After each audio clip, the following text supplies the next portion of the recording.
Greetings and salutations, everybody. Happy Sunday. I'm trying to get back into the swing of streaming. So here I go again. Let's see how I can muck this up this time. There's always a way. I will find those ways. So help me.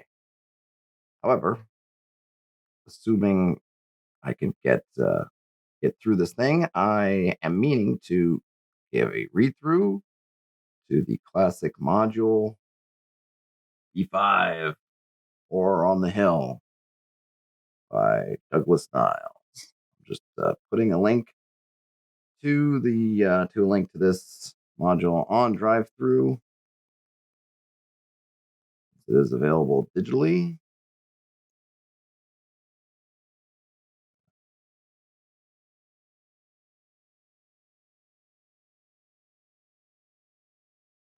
Behind my head.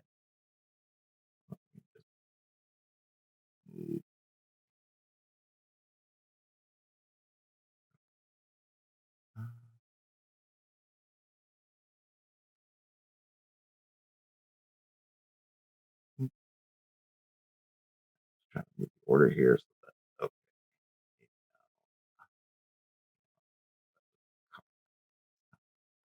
All right. Next time a chat comes up, put it there. Okay. This is one of my favorite ones. At least it was. I'll see how it reads through on this go, but I have very fond memories of this one. As with a lot of modules, I was always running homebrew games. I was always playing them with homebrew. So I read and digested a lot of modules without actually getting to run them. So I have a weird relationship with a lot of these old modules where I would just pour over them for hours and hours, days and days, weeks and weeks. But then when it came down to running games, I would take bits and pieces of them or ideas for them, but I never really ran them as is. But man, I got a lot of mileage out of flipping through the pages. Let's give it another flip through. There's I like the cover art here. Got some kind of, I don't know who those guys are in the background. Clearly some kinds of not enlightened folk up in the one corner with a club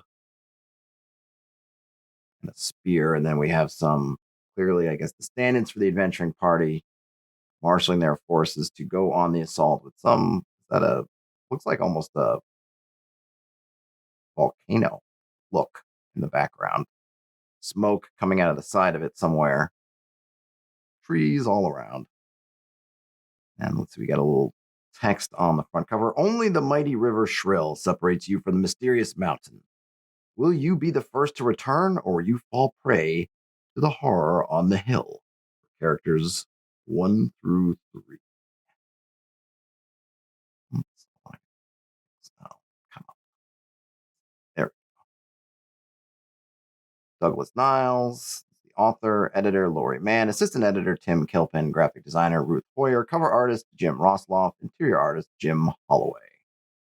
And we got a preface here. So, as usual with these, I don't know if I'm going to read everything verbatim and go through everything, or whether I'm going to highlight certain things. We'll see how it goes. Here, I'm going to open up a can of whoop ass. No, a can of Diet Coke. So, apologize for that wonderful sound.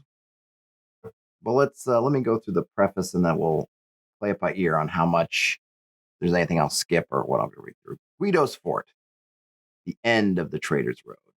Perched along the banks of the mighty river Shrill, this isolated frontier settlement is the last stop on the caravan routes. The mile-wide river is all that separates the fort from the shadowy bulk known only as the Hill, a land of nameless terrors and ancient legend. The fog-shrouded crests and densely wooded slopes of the hill rise 400 feet, looming ominously over the tiny settlement. On clear days, the hill's rocky cliffs can be seen jutting from its bulky mass, but the view is usually obscured by gouts of steam that seem to rise from outlets on the hill itself. Hence that smoke rising on that cover photo. This mysterious mountain has long been rumored to shelter bands of vicious monsters. Only the awesome waters of the Shrill have prevented the monsters from invading the under-garrisoned fort. Several groups of brave and hardy adventurers have crossed the river to explore the hill's summits and face the wicked monsters. none of these bands was ever heard from again. Now, a new group of eager adventurers has met in one of the inns at Guido's fort. It is here that the adventurers discuss their own daring plans to explore the dangerous mountain. That's you, or player characters. Player characters can find transport across the river from any of the local fishermen, but once on the far shore, the adventurers are on their own. They must thread their way through a dense woods where every bend of the trail can conceal hideous peril. They encounter mysterious beings, such as the two, quote, kindly, unquote, old ladies, who may offer the party their special brand of assistance. Or the party may meet the soldiers of a Hobgoblin King mustering his forces for an attack on Guido's fort. They make their way through a ghoulish graveyard. The player characters discover an old monastery, long abandoned by its builders. The monastery is now used as a headquarters for the Hobgoblin band. A fountain in the monastery's garden yields a magical drink whose efforts may not always, whose effects may not always be good. Finally, the monastery yields entrance to a multi-level dungeon that is sure to challenge the player's wits and skills. It is in this dungeon that the Hobgoblin King himself must be confronted and defeated. That is just the beginning. Just as the characters think their adventures are coming to a close, a hidden trap sends them to a staggering network of twisting corridors, all seemingly leading back to the same place. Once through, the characters must conquer the final obstacle, a young red dragon, before they can look upon the sun once more. The rumors have never been proven false. No one else has ever returned. The character's boat is waiting. The hill is one of horror, to be sure. But for the strong and daring, it is a hill of just rewards for deeds well done. The new adventurers are ready and willing to take their chances. So let the adventure begin. Okay, so clearly that's for the GMs to read through. That's one of the things that I maybe is divisive about this module is that the twist at the end, because they've given essentially a behind the screen rundown of everything that a party will encounter, and that bit about at the end where you go through the trap and end up in a spot. I don't know if that's aged particularly well. We'll see it when we get there. But I know it's one of the things that I think when people look upon this is not one of the things that's looked upon more kindly. Now let's move on. Look at the table of contents. Nice art. Skip. Section called Beginning the Adventure. On the inside cover of the module, which I'm sure is somewhere else in this PDF, is a topographic map of the hill. And I would show it. I would throw it in front of the camera if I had my print copy with me, but I don't. So I can't. I don't know where in the PDF it is. It might be at the end. Well, let's see. Okay, it's showing the trails. Let's see. On the inside cover of the module is a topographic map of the hill showing the trails that wind through the dense vegetation, the clearings, the cliffs, and the specific encounter areas. Also on the inside cover is a detailed map of the ruined monastery that lies on the hill, and below the monastery lies 3 levels of dungeons. And we got some, so just telling us where the maps are. Modules designed for a group of 5 to 10 player characters, right? And remember back, old school games supported more players generally than the modern game. They just were easier to run, less complicated, less, I don't want to say overlap, because obviously if you have 10 player characters, you're probably getting a lot of overlap of skills, but just not as complicated to run. And of course, that's not even including any hirelings, followers, that sort. Well, in level 1, you're probably not going to really have any followers, but certainly you could pool together money and try to buy some hirelings. So it's a lot. So potentially a lot of characters running around. Let's see, right? Of levels 1, 2, or 3, the lower the level of the characters, the larger the number of characters recommended. So if it's level 1, really they're saying you should have 9 or 10. They're all level 3. You could maybe get away with 5. So clearly they are saying that for a first level party, if this was your introductory dungeon, it could be tough if you're running with just a crew of 5. All right, I'm just going to keep scrolling down here. Okay. And look at that. The characters starting out their first adventure, they may roll 4d6 instead of 3d6 per the basic rulebook to determine their starting money. Okay, that's because they're saying that the prices found here are inflated. All right, so they're saying, if you're going to start here, give them a little bit extra cash because the prices are higher. Here we have a little bit on meeting at the fort. And of course, you could always, substitute your own party gathering adventure or explanation or backstory or whatever. But this has the now very, very well used trope of meeting up at the inn.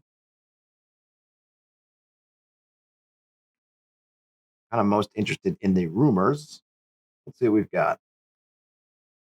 All right. Rumor number one. Many centuries ago, an old monastery was located on top of the hill. Move a hair off my monitor. Thank you. This is true. Two, a fire-breathing dragon lives in the caves below the hill. Is also true. A band of slave-trading ogres is using the hill as a base for forays into the civilized lands. This is false. Man-eating ghouls prowl the hill for food. True. There is a haunted graveyard on the hill. Also true. An evil witch lives on the hill. Her house appears to be a small hut, but in reality is an extravagant palace where she keeps the tortured souls of all who have trespassed on the slopes.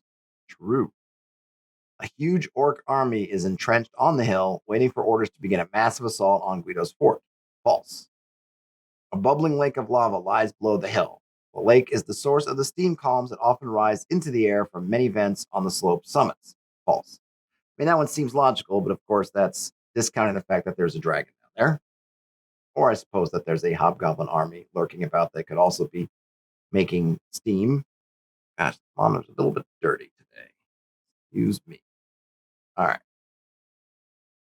We got some stuff on purchasing equipment. That's fine. Not to worry too much about that. All right, getting to the hill and back. This is interesting. I've run games, and I actually kind of like it where you have to sort of travel to the adventure location from wherever your home is. And I remember the first time I did that, the players forgot to book travel back, so they had some interesting ways of getting. They had to figure out ways to get home. Um, it just makes for some interesting. One, it gives them an automatic. If you like to vary your kind of encounters, it gives you an automatic kind of role playing encounter when they have to go and haggle with some fisherman or somebody else. The Not just the pickup, but the delivery and the timing. How much time do they tell the fisherman? Does the fisherman retort back with, well, like they got other stuff to do, right? So are you going to pay them to sit around, or you're going to either have to make sure they get back, or you're going to have to figure out a signaling system. Just ends up coming up with a lot of creativity on the player's parts on figuring out when you can't just call an Uber to get to back home, how you get there. Let's see what the module says. Characters can cross the River Shrill, and I love the name River Shrill, to begin their adventure on the hill by seeking out one of the fishermen in Guido's fort. Since times are hard for the fishermen, any of them are willing to ferry the party across the river. Since the hill is so dangerous, though, the cost of the ferry is high, 20 gold pieces. Yeah, that is pretty high. The party might also try to rent a boat from a fisherman, but without success. Fishermen might agree to sell the party a boat, but no fisherman is willing to rent one. Everyone in Guido's fort is convinced the party is doomed. Renting a boat to a people you'll never see again doesn't make any sense. The party decides to buy a boat. The cost is 50 to 80 gold pieces. And you can, what is that, 1d4 times 4? Or no, 1d4 plus 4 times 10? Right. So between 5, yeah, that makes sense. As long as the party is adventuring on the surface of the hill, or in the first level of the dungeon below the hill, the party may return to Guido's fort as often as they want or can.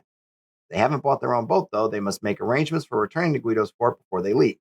Even if they choose to stay on and under the hill throughout the adventure, they need return passage when the adventure is ended. So, in any case, without their own boat, the party must plan ahead for at least one return passage. Right, and that planning can be fun, and it can create its own adventures. If they're late, for example, and they miss the boat, well, then they got to figure out how to get across. Like somebody else tried to build their own boat. Lots of options. And this is also where I feel like a lot of times, I don't know, I kind of feel like it now in particular, GMs will just want to just kind of hand wave that stuff. But there's a lot of fun things in there. Getting back, I think, is an underused part of the adventure these days. It's not just about getting there. You got to get back. Perhaps they want to arrange for a fisherman to pick them up at a specified time and place. Any of the fishermen are willing to do so for another 20 gold pieces, but the party must be on time or the fisherman leaves. The party might also arrange for a fisherman to pick them up when he sees a smoke signal the party sends. Once the party builds its smoke signal fire, there is only a 20% chance per turn someone in Guido's fort sees the signal. The fisherman begins crossing the river 1 to 4 turns after someone notices a smoke signal. And they don't say so, but I'm assuming these are exploration turns, so we're talking 10 minutes. I mean, they're out in the wilderness, so you could even think of it as a longer time. Maybe you could think of it as hours. And of course, they don't mention anything, but there's some interesting stuff in there if you want to play with it, which is, let's say they go in, they do some exploring, they're coming back. They have determined, okay, we're going to light this smoke signal. Well, we know there's all kinds of nasties, hobgoblin army, all kinds of things on the hill. Well, what are they going to do when they see this smoke go up? And I like that they give timing in there, so we know it's not instantaneous. We know that either some amount of minutes or hours, depending on how you want to do it, they're going to have to sit around that signal fire and wait. So that's a great kind of encounter. You're rolling random encounters, something comes up. They want to keep that smoke going, because if they let the fire go out, then whoever the fisherman's just going to turn around and say, oh, whatever, and then leave, and they have to stay there. So what can they do, right? They got to kind of defend this area. They got to stay in the area. They got to at least keep the nasties off of them, and then potentially make a mad swim out to the boat or wherever, however they get on it. So that's really kind of a fun encounter. And it's all about just this element of having to do that return trip. If the party has talked to the old timer at the inn and they find him waiting for them at the waterfront as they are getting ready to leave. Impressed by the party's courage and determination, he offers them a bottle of clear liquid as a parting gift. He tells them a drink of the liquid helps to heal wounds, and he cautions them to use it sparingly. The bottle contains 3 doses of potion of healing. Not cure light wounds, potion of healing. We're going to get some about the goblins. You got goblins and hobgoblins on and under the hill, located or organized into a loose army under the Hobgoblin King. And the king lives in the dungeon under the hill, but he's not extremely powerful or effective. His troops are numerous but cowardly, and if combat with goblins or hobgoblins goes badly for the monsters, they try to escape. If the party prevents such an escape, the monsters surrender to save their own lives. This is other important kind of stuff. So they're saying right here, these things are not fighting to the death. They're not even particularly great. So if you want to try to, they're cowardly and whatnot. If you want to work that into their tactics, it might mean that if a fighter comes, or a couple of fighters, given that you might have 7, 10 PCs come charging in, they might not be that keen to want to engage. And if they're starting to lose, they're going to leave. And then if the players can be wily enough to get them cornered so they can't escape, they're not going to fight to the death. They're going to surrender. And of course, you can use reaction and morale to figure all that stuff out. But you know that you're being given their general attitude, which is these are not fight to the death, super troops, right?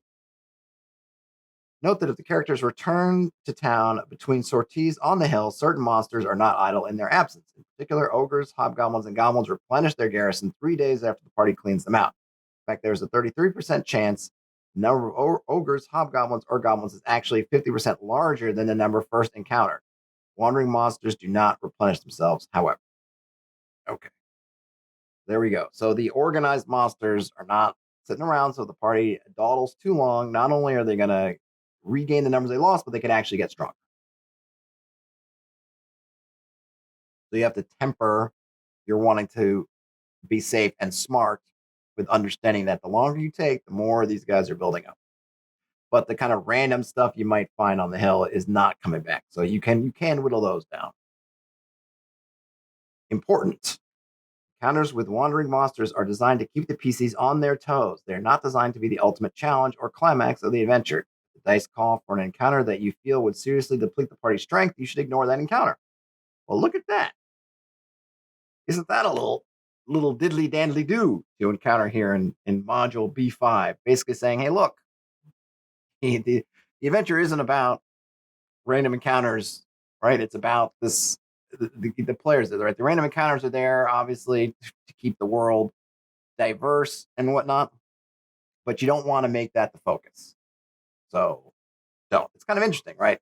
it's basically saying if you roll something and you got a couple of first level, you're 5, and you roll or just a random encounter, that they don't want the adventure to end there. Not saying that they don't kill your party if the dice call for it, but that you want the you want it to be the things that the adventure is about that cause the demise, which makes sense for a couple of reasons. And not that I necessarily agree with that. I'm not sure what I would do if I rolled up something really nasty, but I can understand what they're saying because the adventure is the horror on the hill.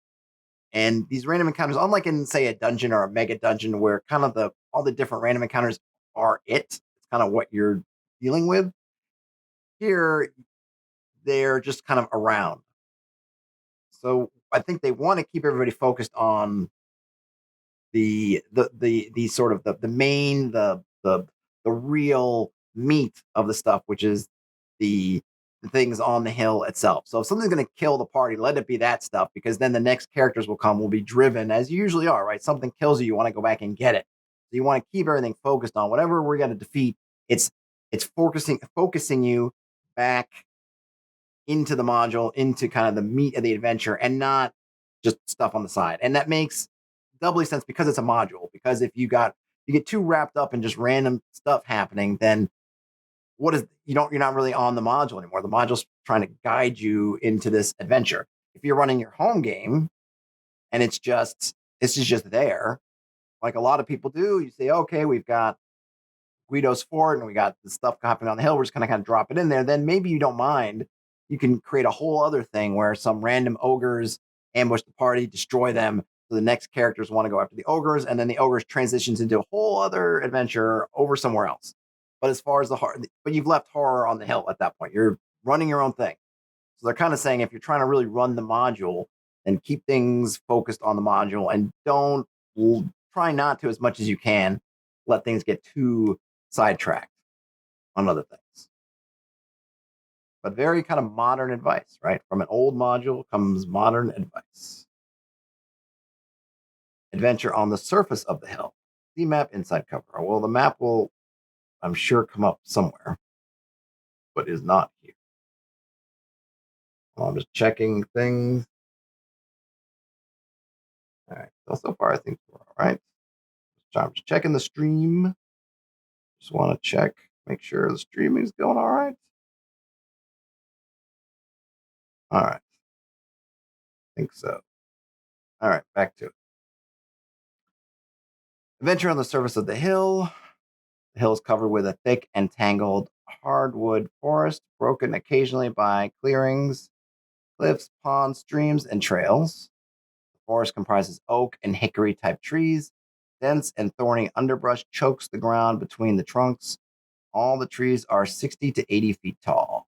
So even if a thief climbs to the top of one, he sees only neighboring branches. Climbing a tree on a slope, however, is 50% likely to yield a view to the downhill side. All right, so you get a little bit of, just a little, it gives you your imagination. I suppose. I mean, I'm not sure back in the day what I would have been able to do with hickory type trees, since I don't really know offhand what a hickory type tree is. Oak might have been more sense to me, but now obviously you can look them up on your phone on Wikipedia and get some more visuals. And then, they thieves climbing things to get a lookout, I think, is such an ingrained thing for thieves to do that I appreciate them giving at least a little bit of idea of what they will find when they do that, since it's kind of the obvious thing for a thief type person to do. And don't make them roll to climb the tree, Jams. Just let them climb it. If anything, let them climb it for free. And if something happens and they have to get down fast, then have them roll. But even then, I probably wouldn't, because they're thieves. If the fighter were to go up, I would let the fighter climb for free, and then definitely have him roll coming down. Whoops, did I lose something? Oh, all right. Okay. Calculate movement. Oops, missed the header. Movement on the surface of the hill. Calculate movement around the hill at 5. Is that 300? Gosh, even with my glasses, that's tight. Looks like maybe that's 300 feet per turn, 1 square per turn.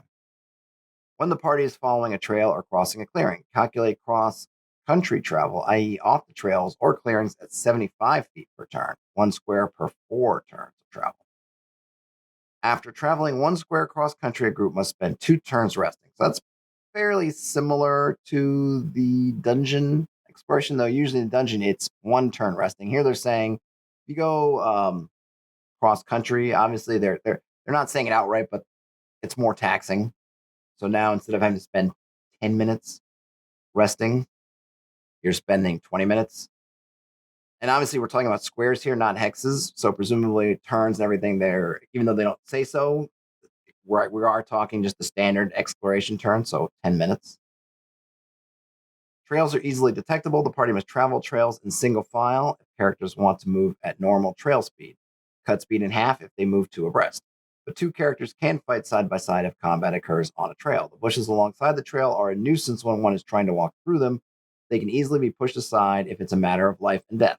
All right, so when you're walking, it's a pain to walk side by side, but in a fight, you can just jam yourself in there. Not a problem. Only a thief who successfully rolls to climb sheer surfaces may climb or traverse a cliff. The thief must make a successful roll once for each cliff. If the thief trails a rope, he or she may use the rope to belay other characters who may then move up or along the cliff safely. Well, there you go. Look at that. So there's a nice advantage if you have a thief.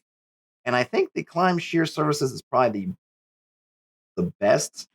I mean, they have the best chance of succeeding of all their thief skills. So I think you already start in the 70s or 80 percentages for that. So that's something good that your thieves can get into doing and can do well and be a benefit. So there you go. Love to the thief. If a thief should be so unfortunate as to fall, the fall begins at the middle of the climb or traverse. The thief may try to stop his fall by grabbing onto a bush or rock outcrop. He may try to do so after each 10 feet or fall by rolling a d20. If he rolls his dexterity score or less, he has made a successful grab and stops falling. The thief takes 1d6 hit points of damage for each 10 feet. So you're pretty much going to take at least 1d6 points of damage, but you can roll under dex to stop yourself. And I don't know if I've seen, is this the first place that I've seen a roll under attribute actually referenced in the official material? I'm pretty sure in the basic rulebook they talk about it, that you can do it, but I don't know if they actually gave an example in there. And I don't remember either Keep on the Borderlands or Isle of Dread actually having one. So that's pretty interesting. But there it is. Roll under dex to get there. And hopefully you're a thief. You've got fairly good dex. So that's should be a doable roll. Party may use a rope to descend a cliff, but the rope must be tied to a solid object at the top. If an entire party descends in this fashion, the rope must be left behind. First character to descend a cliff by rope must be a thief or a non-armored character, and he or she may do so in 1 turn. Once the first character has descended and presumably found easy passage, all the other characters may follow at a rate of 50 feet per round. All right, so again, right, we've got some usefulness for the thief because they can go up and down these cliffs easier. And I guess the idea behind the first person going down the cliff is that they are kind of finding their way, right? So they're finding their way. So the next folk can find their way, so on and so forth. Let's see, where were we? Once 1 turn is required for a party to cross a stream, but the streams are so shallow there's no danger of drowning or being swept away. The ponds must be circled since their bottoms are too soft for wading. Okay. Well, I guess all right. So they basically covered. Oh, and there's one more bit to cover. The swamp areas to the south and west of the hill extend for miles beyond the map. Calculate movement through the swamps at the cross-country rate, though the party probably avoids these stagnant bogs unless they happen to be running for their lives and no escape is available. All right, so if they do end up in those swamps, they're presuming that they probably are trying to get the heck out of Dodge. Let's see, and then you just go at a slower rate. Okay, there's that. Just checking things. Checking in on how we're doing. Okay. seem to be. Why does my preview show blackness? Boom, boom, boom. All right. Just gonna keep rolling. Hopefully it will reassert itself. Monsters on the surface of the hill. Check for wandering monsters on the hill every 3 turns when the party is moving, and every 6 turns if they are stationary. Camping. You roll a 1 on a 1d6. One of the following types of monsters is encountered. See the table below.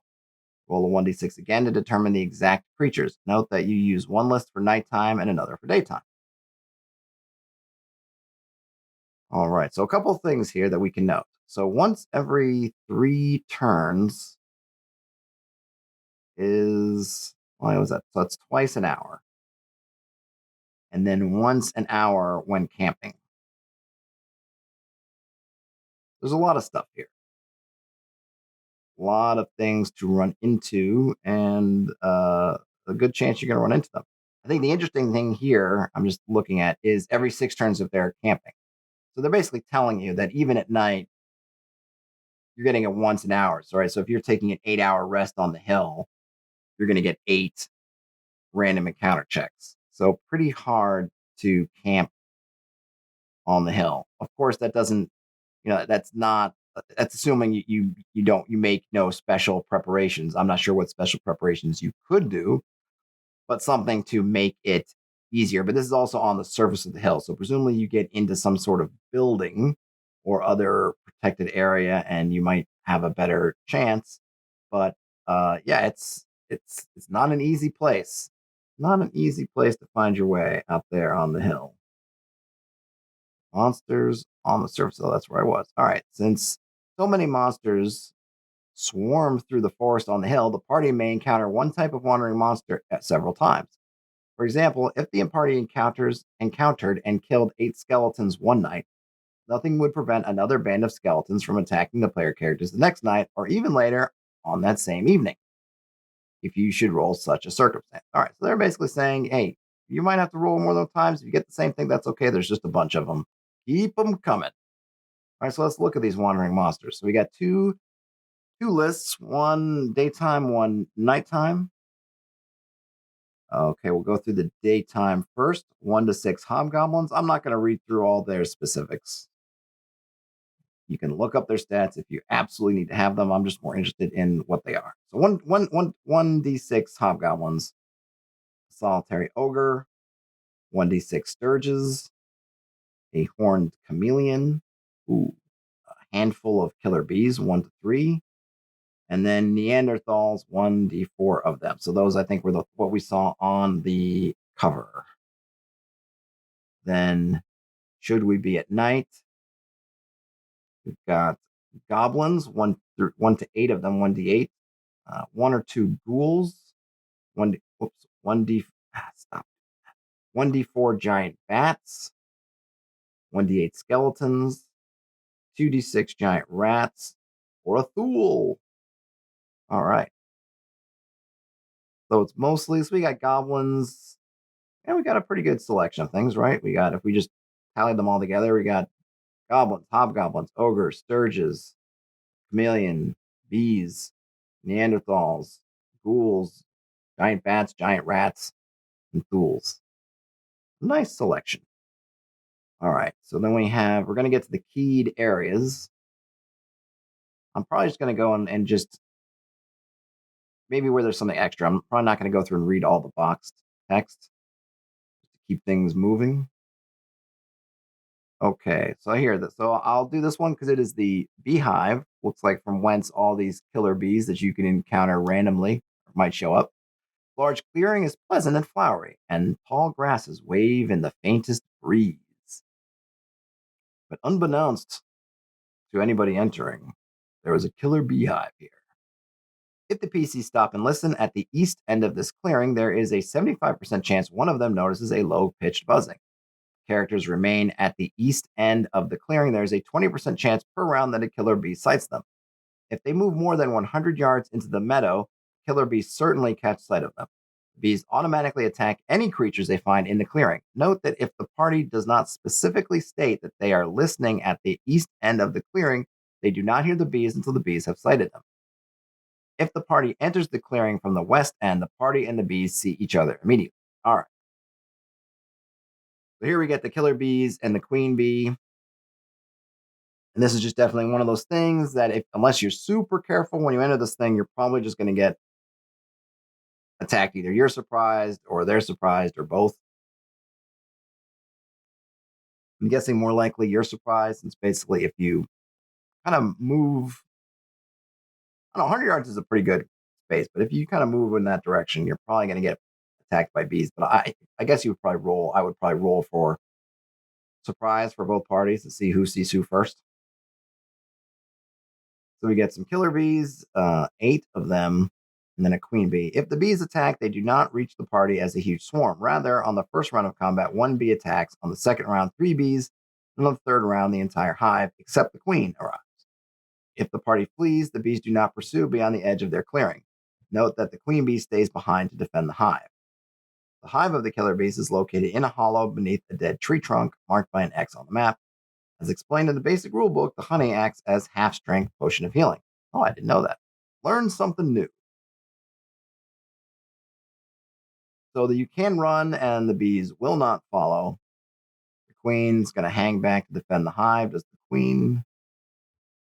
Let's see. Yeah, so each bee dies after it stings. The queen bee can sting repeatedly, and they're going to kind of come in waves. So you're going to have a chance to assess what you want to do and leave.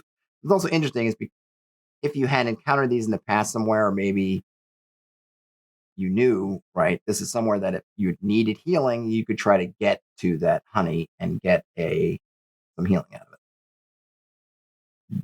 See, we also have a driver anthill with some driver ants. We have a glade of magical berries. What are the magical berries about? There are 12 berries on each bush, and each berry acts as a half-strength potion of healing, which heals 1d4 points of damage for each berry eaten. Berries spoil fairly quickly, though, and are only effective if eaten within 1 day of being plucked from the bush. The detect magic spell indicates the bushes and berries are indeed magical. That's great. If you find that one and can get there and back, you can get another source of impromptu healing, which I think I like. I don't remember there being much in Keep on the Borderlands in the way of finding bits of healing, but I do like the fact that if you explore this area, you can find some places that you can keep coming back to. Presumably, if you don't kill this bush, you could return there a couple times to eat some more berries. And unlike the beehive, you don't have to fight anything to get it. It's just there. You just have to find it. There's an ancient statue on top of a steep, rocky hillside. All right, there used to be some jewels in the eye sockets, but they're long gone. There's a cavern of bats. Anything interesting in the cavern of bats besides bats? Just got some go through stagnant water, empty cave, the bat hideout with 6 giant bats. You got a narrow ridge. First cavern of the steam weevils. Ooh, always a fan of the steam weevil. Air in this cave feels moist and warm. The walls and floor are smooth and free of rubble, visibly damp. Okay. High pressure bursts of steam. Hill blasting from the vent in the back of the cave. There's a 25% chance a swarm of steam weevils are discovered in the cave. If they are, these creatures immediately move to surround a randomly selected character among those entering the cave. All right, so it's a swarm. All right, well, so this is a new monster. I was wondering why I wasn't really familiar. Sounded familiar, but I don't remember seeing them. That's because they're new. So we'll see what the steam weevils can do in the new monster section. For every turn the party is inside the cave, there's a 5% chance the steam is forced through the cave. If steam is forced through, characters inside hear a gurgling and hissing noise, gradually building in volume for the round immediately preceding the eruption. Anyone who remains inside as the steam erupts takes 1d6 points of damage from the scalding heat each round they spend engulfed in steam. The blast lasts for 2 to 20 rounds. Wow. So when you hear that gurgle, What was that? It reminds me a little bit of the fire swamp in Princess Bride, right? You hear those noises, then get the heck out of Dodge. But there's only a 5% chance, every turn. I don't know here if they mean combat turns or not. Because presumably, I don't know. That's an interesting.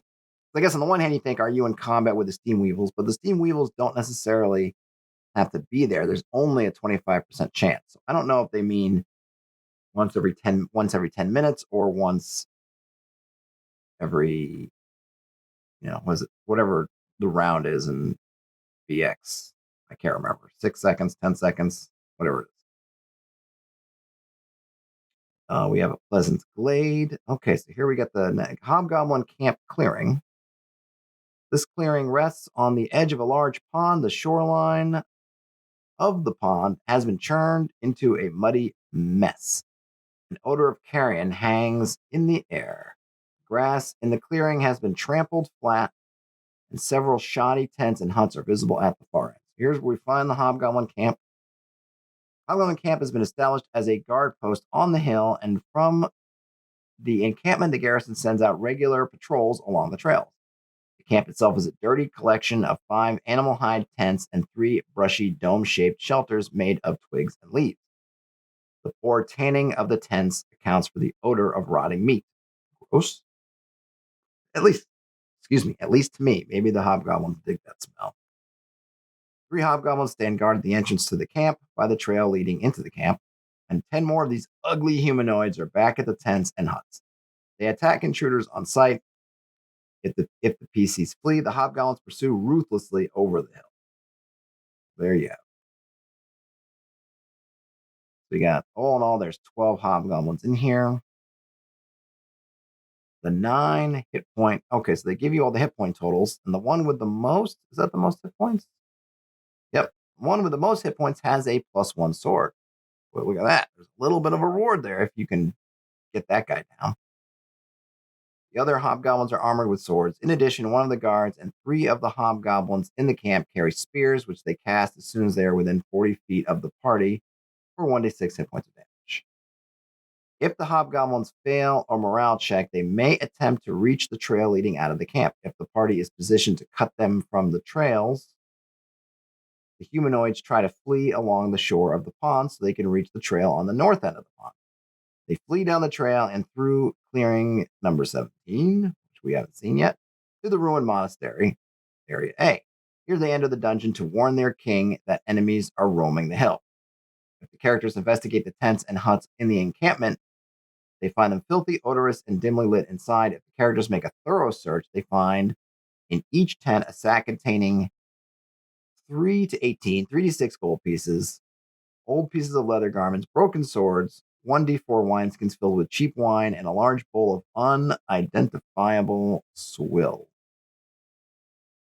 Unidentifiable swill. Why? But I feel like I'm not getting good. I feel like I'm not getting good bandwidth here in the stream, so apologies for that.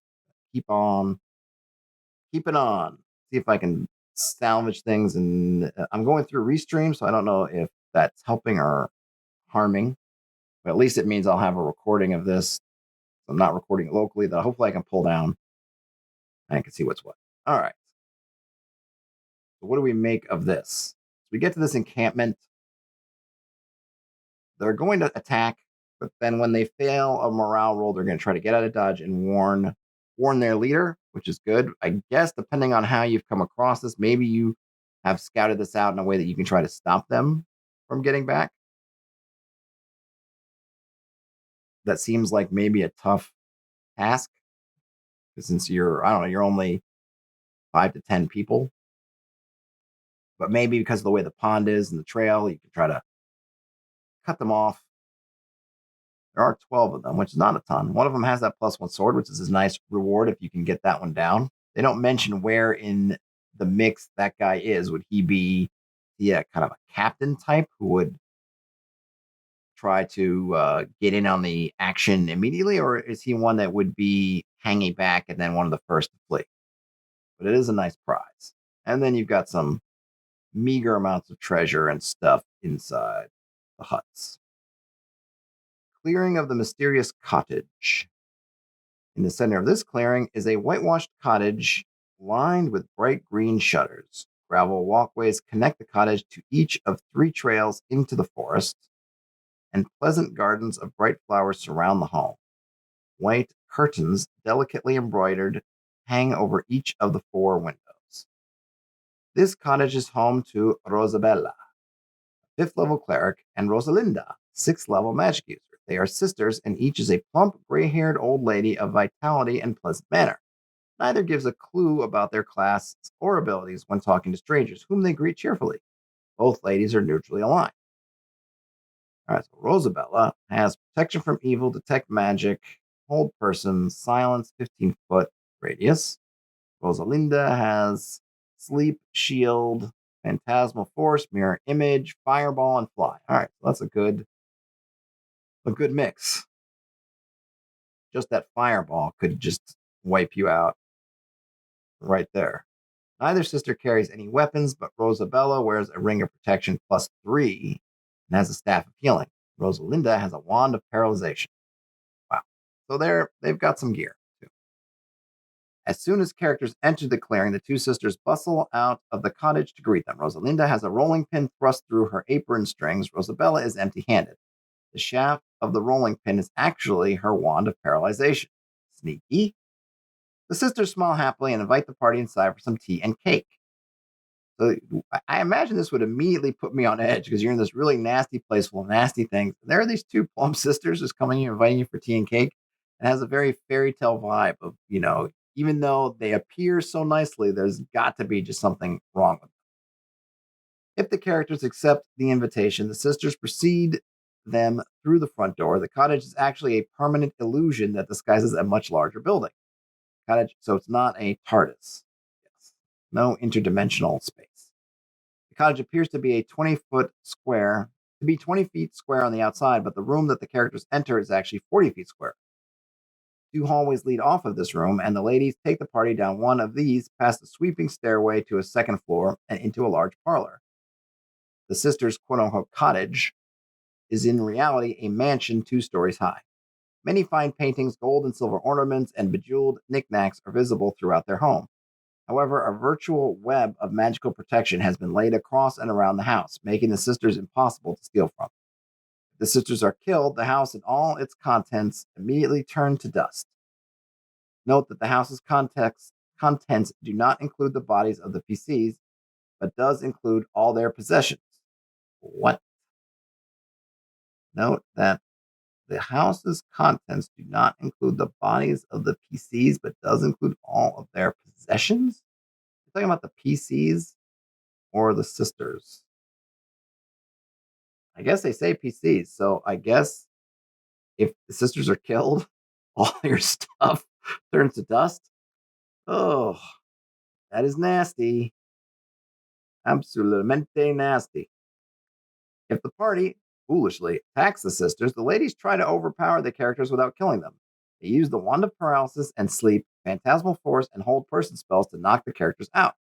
The sisters succeed, the characters wake up in clearing number 6 with all of their possessions except any coins and magic items they had been carrying. If the party somehow overpowers the sisters without killing them, allow the characters to collect all manner of valuable gold and jeweled items. However, as soon as the characters try to carry any of this booty out of the house, it disintegrates into worthless dust. All right. So I guess we got to keep reading on because I'm curious as to what you're supposed to do with that. They invite you in for tea. They seem totally harmless. This is almost begging the chaotic or super loot oriented characters to try to make mischief. And of course, it's just bound to fail. On the other hand, if the characters are reasonably polite, the ladies treat the characters to delicious herbal tea and spiced cake. The sisters chatter pleasantly about their garden, the woods around the hill, and the weather. They do not mention or discuss monsters or other inhabitants of the hill. If the party asks them for specific information or other help, the ladies smile benignly and reply, "Nobody gets something for nothing. What have you to offer us?" The sisters are avaricious indeed, happy to give the party information, healing, and perhaps even some small magic items if the price is right.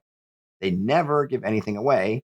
Since they love a good bargaining session, they always ask for more money than they think they can get. If the party becomes annoyed or angry during the bargaining and makes threats to the sisters, the ladies primly request the party to leave. If they do not, the full fury of the sisters' spells is likely to be loosed. For the following information, the ladies ask for 100 gold pieces, but settle for 40 gold pieces. Knowledge. Okay, so here's what they know. Knowledge of all the types of wandering monsters on the hill. The Hobgoblin Camp, which we just saw. The Ogre's Cave. Cave of Steam Weevils, which we also saw. The Neanderthals Cave. And the Graveyard and its denizens.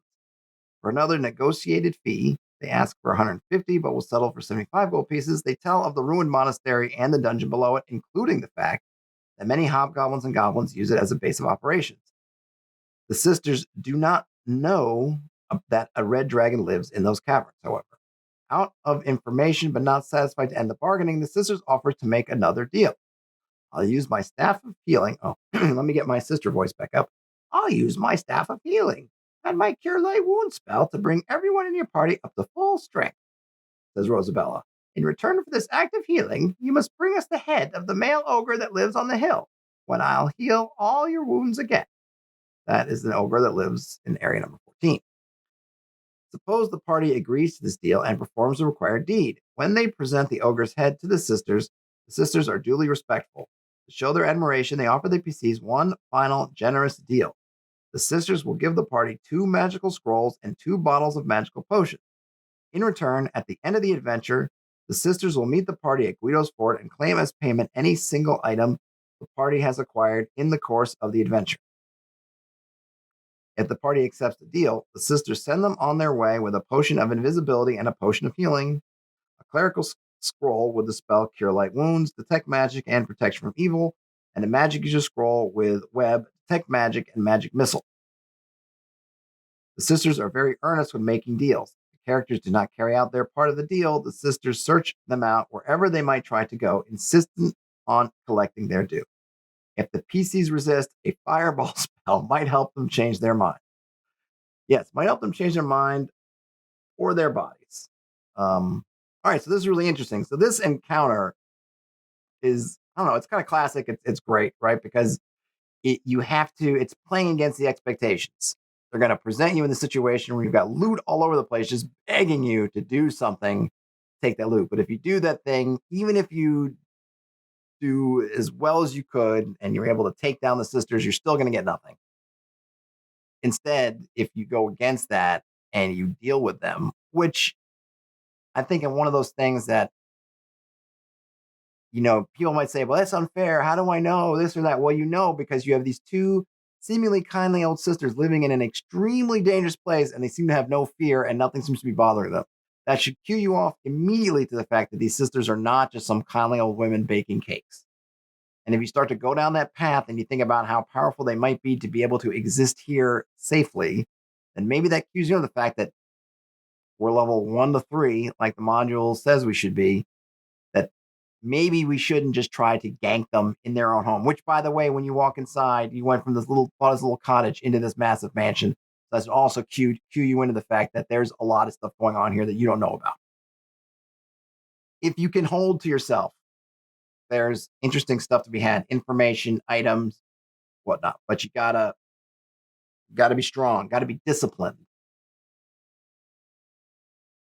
All right, we got a Cavern of Ogres. Nothing. I'm going to skip the Cavern of Ogres.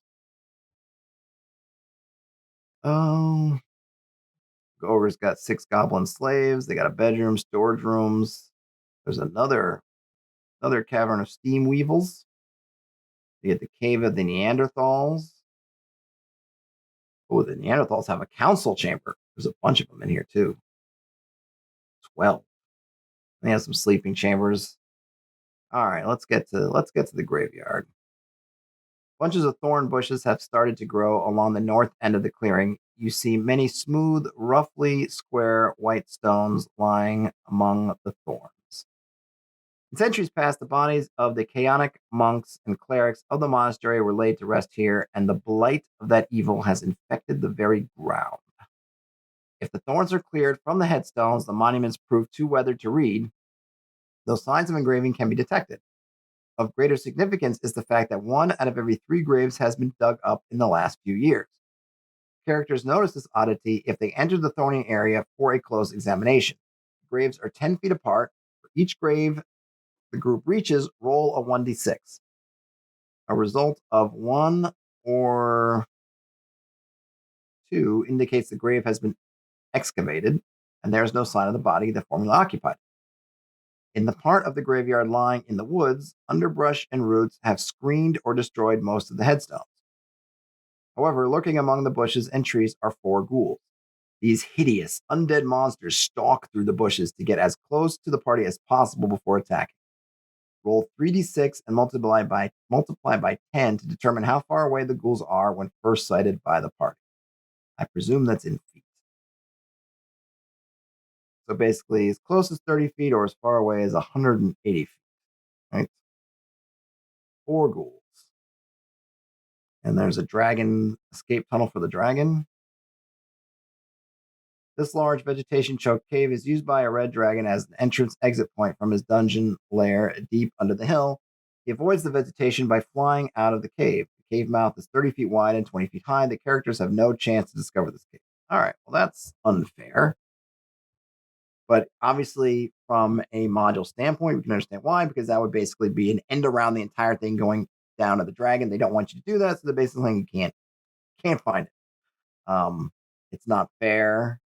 I don't know if I would have done it this way, but I understand the predicament that they're in with that. They want to have some kind of escape route for the dragon, which I think is also for the party once they get down there. Right? How did the party get out? They can get out through this tunnel, but they don't want you going in through this tunnel.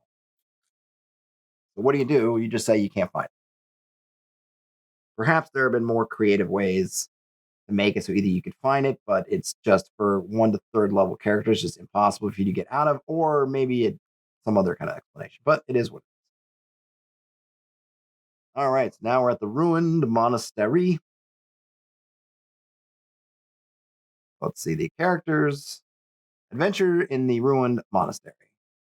Characters notice something unusual about this place, or notice nothing unusual about this place until they cross the broken down wall at the western perimeter of the old courtyard. It then becomes obvious that, heavily overgrown, the large rectangle was human built.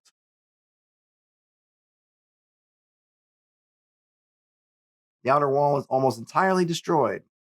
What wall still stands is obscured by vines. Several squarish buildings and a large pool of stagnant water are visible. Yes, indeed. All right. Certain creatures inhabit these ruins, and the party may encounter 1 or more of these denizens. Roll a d6 every 2 turns. I think we were at 1 every 3 turns before. Now we're every 2 turns. A result of 1, roll 1d6 every 2 turns. A result of 1 means that the following types of creature is encountered. We got a table coming up. Roll a d6 again to determine which monster. Let's see. Okay, so here we have wandering monsters in the Ruined Monastery. Rock baboons, 1d4. Hobgoblins, 1d6. A dire wolf, 1d6. Zombies, and our old friends, giant centipedes, 1d8. So now we have the key. I'm going to try to, again, kind of breeze through these just to look at the highlights as I find them. Get a huge pool. Is there anything in the pool? The water's depth varies from 2 feet at the rim to 6 feet in the middle. Let's see, there used to be a bathhouse there, but there are 8 giant centipedes. Doesn't look like there's anything in the pool. I kind of like to have stuff in the pools. At least sometimes. I mean, I guess maybe not all the time, but it's fun to have because it's one of those things when I feel like when you see features like pools, you just want to explore them because they so often have stuff in them. But of course, there's that fun stuff of what is the liquid in the pool? Is it water? Is it acid? Is it really some kind of slime or other sentient nastiness?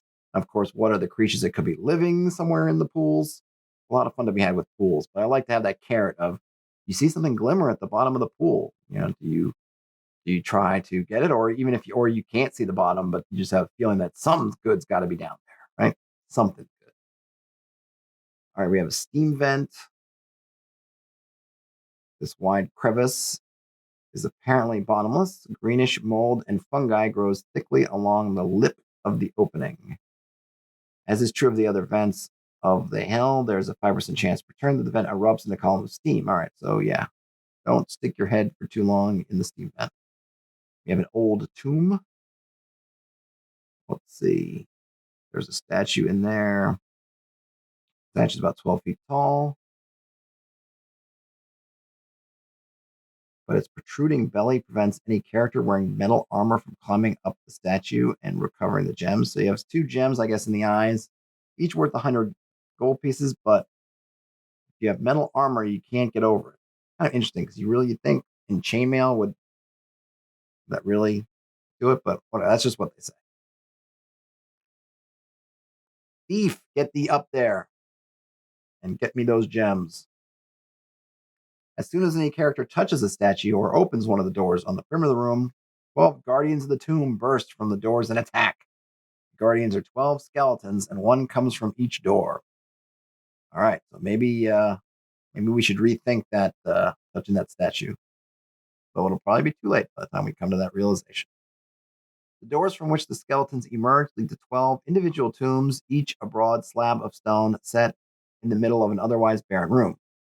Behind the slab in one of the rooms is a +2 dagger, visible only if the character enters the room and circles the slab. So there is a little reward there besides the normal bits of experience, which aren't much, and the gems in the statue. But you got to kind of find it.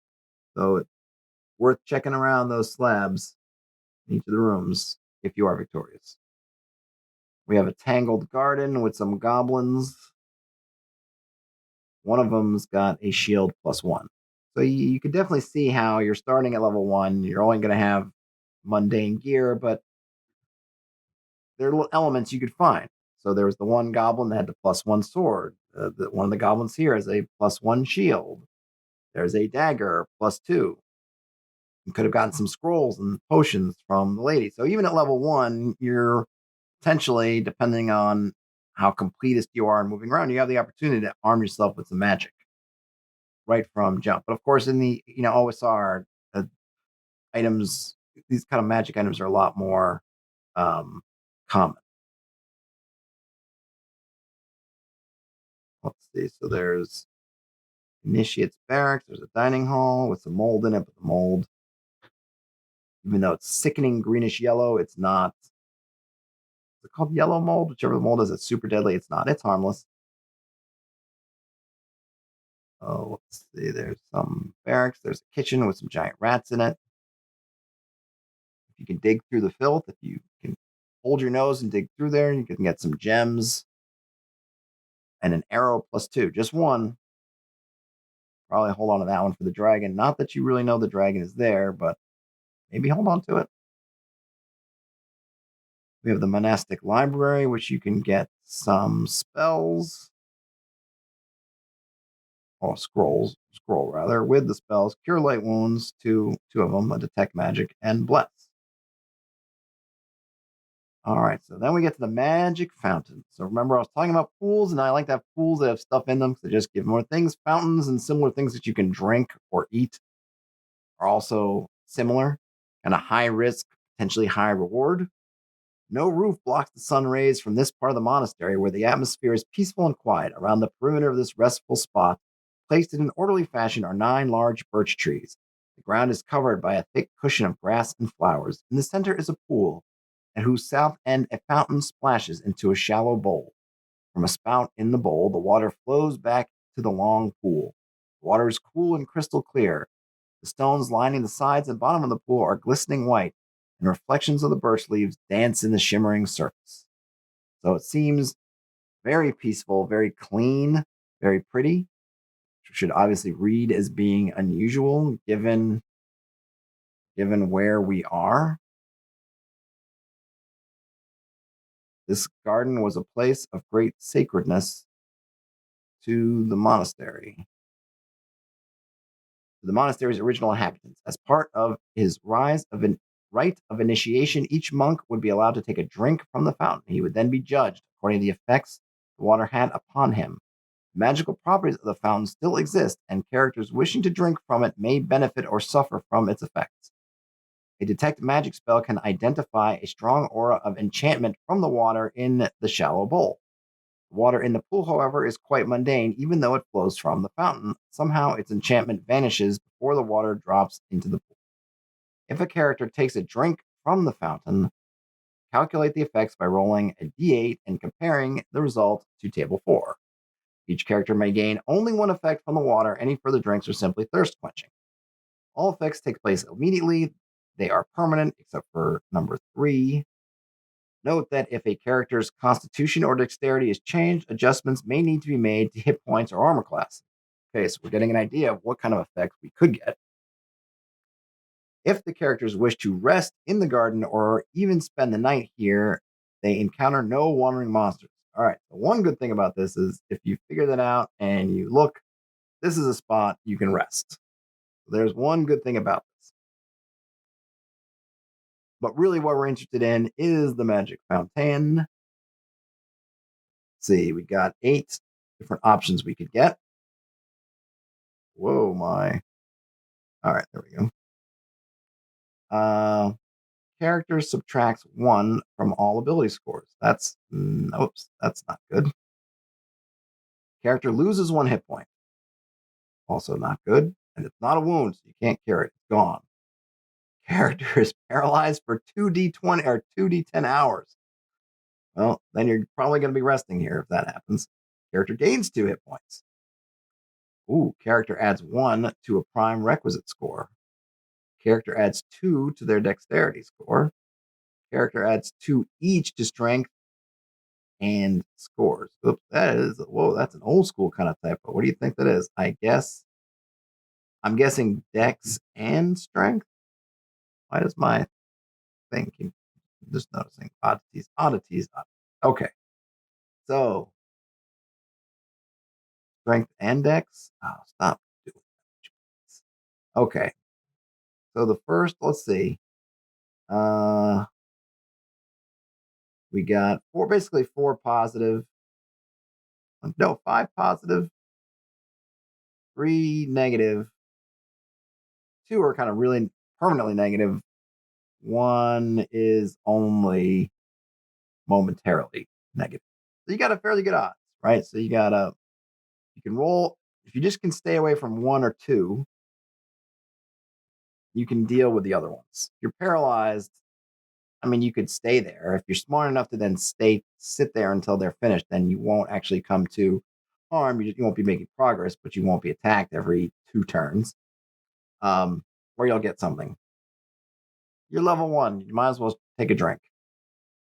What's the worst that could happen? Well, worst that can happen, hopefully you have more than 1 hit point. That would be bad. You're one of those guys starting out with 1 hit point. You lose your 1 hit point. I'm not sure exactly what can happen. Yeah, that's a rough one. I might just say it doesn't happen. I don't know. Or I guess it withers you up and kills you. I don't know. I guess that's the worst thing. The door. Okay, so we have an ancient sanctuary. So we have a big door, 5 giant statues of long forgotten pagan god, 2 secret doors leading out. Each of them can be opened by a simple push. And then there's an empty room. We have an ogre guard room, 2 ogres. They're going to fight savagely, but if morale gets away from them, they're surrendering. Got some beds, got some coins and whatnot. A magique. And there's a trunk. Inside one of the trunks, there's some wine. There's 400 gold pieces and 1,000 silver pieces. And look at that, a bag of holding. I'm probably not going to look it, but if you manage to get a detect magic on there, it will be seen. Prison of the Neanderthals. Doors to this room are barred on the outside and locked. Yep, that ooze. Let's see. If it is open, 4 male Neanderthals within are crouching belligerently as if prepared to fight with their bare hands. They are quite surprised if any creatures other than the ogres open the doors and wait to see what develops before attacking. They were captured. Let's see. Since these 4 were captured but a week ago, and since they doubtless would not have survived long in the hands of ogres, they are grateful to anyone who frees them. Although they will not understand the PC's language, they try to communicate that they consider the party to be valuable friends, assuming the party don't attack them. If the party successfully rescues these prisoners, all the Neanderthals on the hill are grateful, offering aid to the party whenever an opportunity presents itself. So you can make some friends. You can.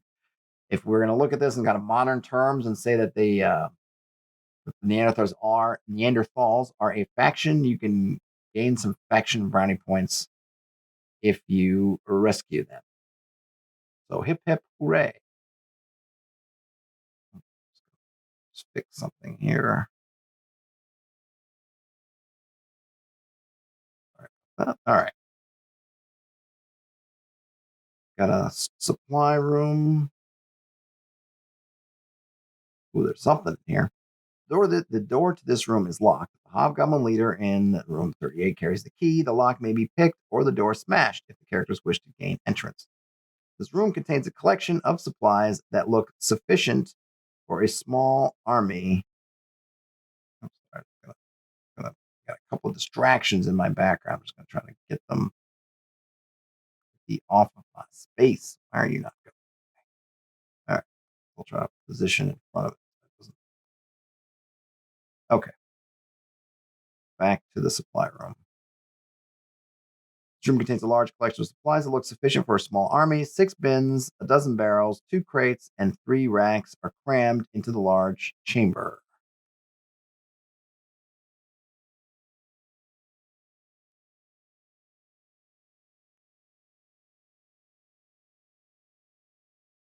All right. Bins contain many bushels of dried beans, grains, and fruit. The barrels hold the chains, cheap wine, the same ones that the ogres are drinking. The racks hold an array of weapons, so you can rearm yourself if somehow you've lost some weapons. Short swords, regular swords, spears, crossbows, and 200 quarrels. Each of the crates holds 24 suits of leather armor and 40 shields hang on the walls of the room. All the weapons and armor are of a size that humans could use. There is nothing to suggest that it is hobgoblins who are collecting and preparing to use these supplies. In truth, the room is a major collection point for the supplies the hobgoblins are gathering for a planned assault on Guido's fort. Since the destruction of this trove would be a considerable setback to the attack plans, consider awarding the PCs 200 experience points if they successfully destroy the contents of the room. They can do so by burning the supplies, but in this case, the hallway outside fills with smoke 2 turns after the fire is lit and cannot be occupied for the next 12 turns. Smoke spreads throughout the entire corridor right up to the doors of rooms 32 and 33, but does not penetrate into any rooms whose doors are closed. Note that the experience point bonus is appropriate only if the characters take the initiative to destroy the supplies. It is important you not give the party any suggestion to do so. Even a question such as, what are you going to do with this stuff, might be too suggestive. All right, so they're saying give a bonus out if the players put some things together.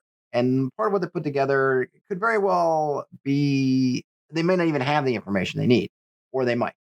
If they got the rumors of the hobgoblins, or they've seen other things and they've gotten the rumors that there's an army coming, and now they saw the hobgoblin camp, and then maybe they got some information from the 2 ladies and they came up here and they saw all this stuff, then maybe they put all those pluses together in their brains, this, that, the other, that equals, oh, this is related to that. And if they take that information and then act on it, reward them for it, which I think is good. Right? It's 200 experience is not a ton, but it's a sizable one at first level.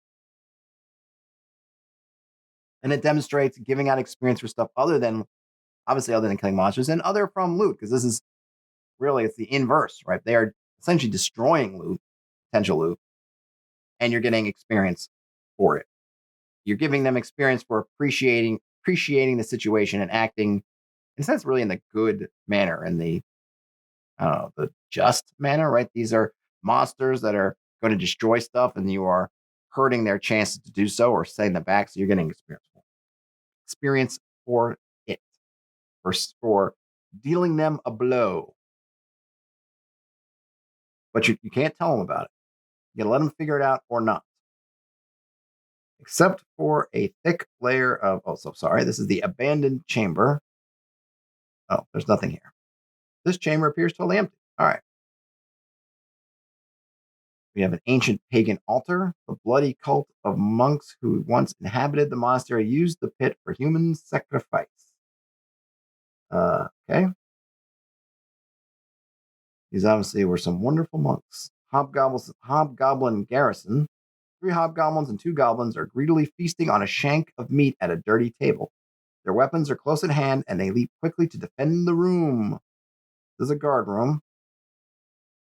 This chamber serves as a guard room and line of defense to prevent unwelcome intruders from discovering the entrance to the dungeon below the monastery. 6 hobgoblins and 6 goblins are on duty here, protecting this approach to their lair and hideout.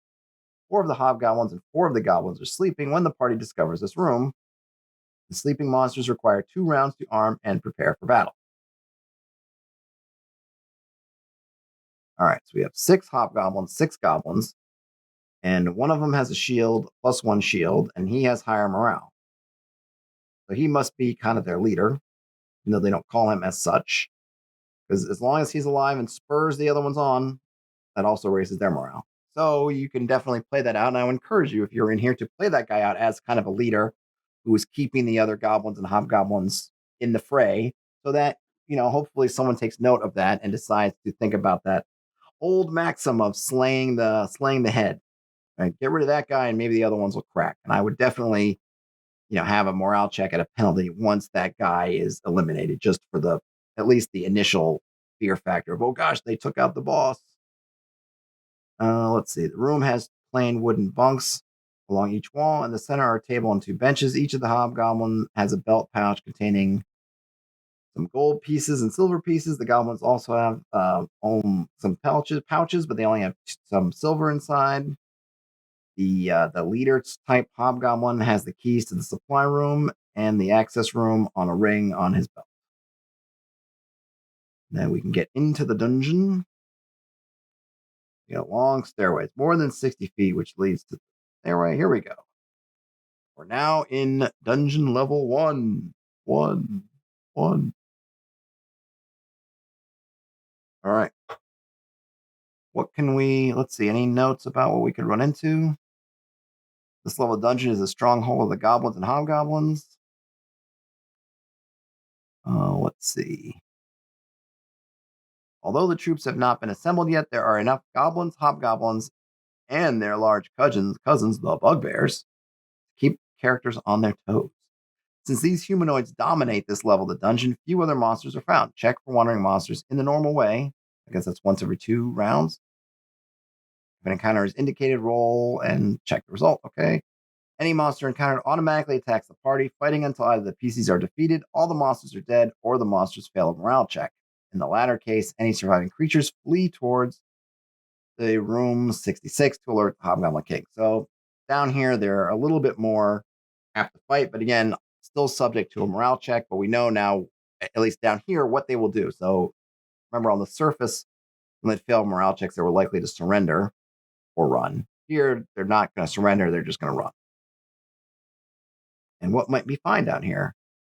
Let's see. We can find bugbears, goblins, hobgoblins. All right.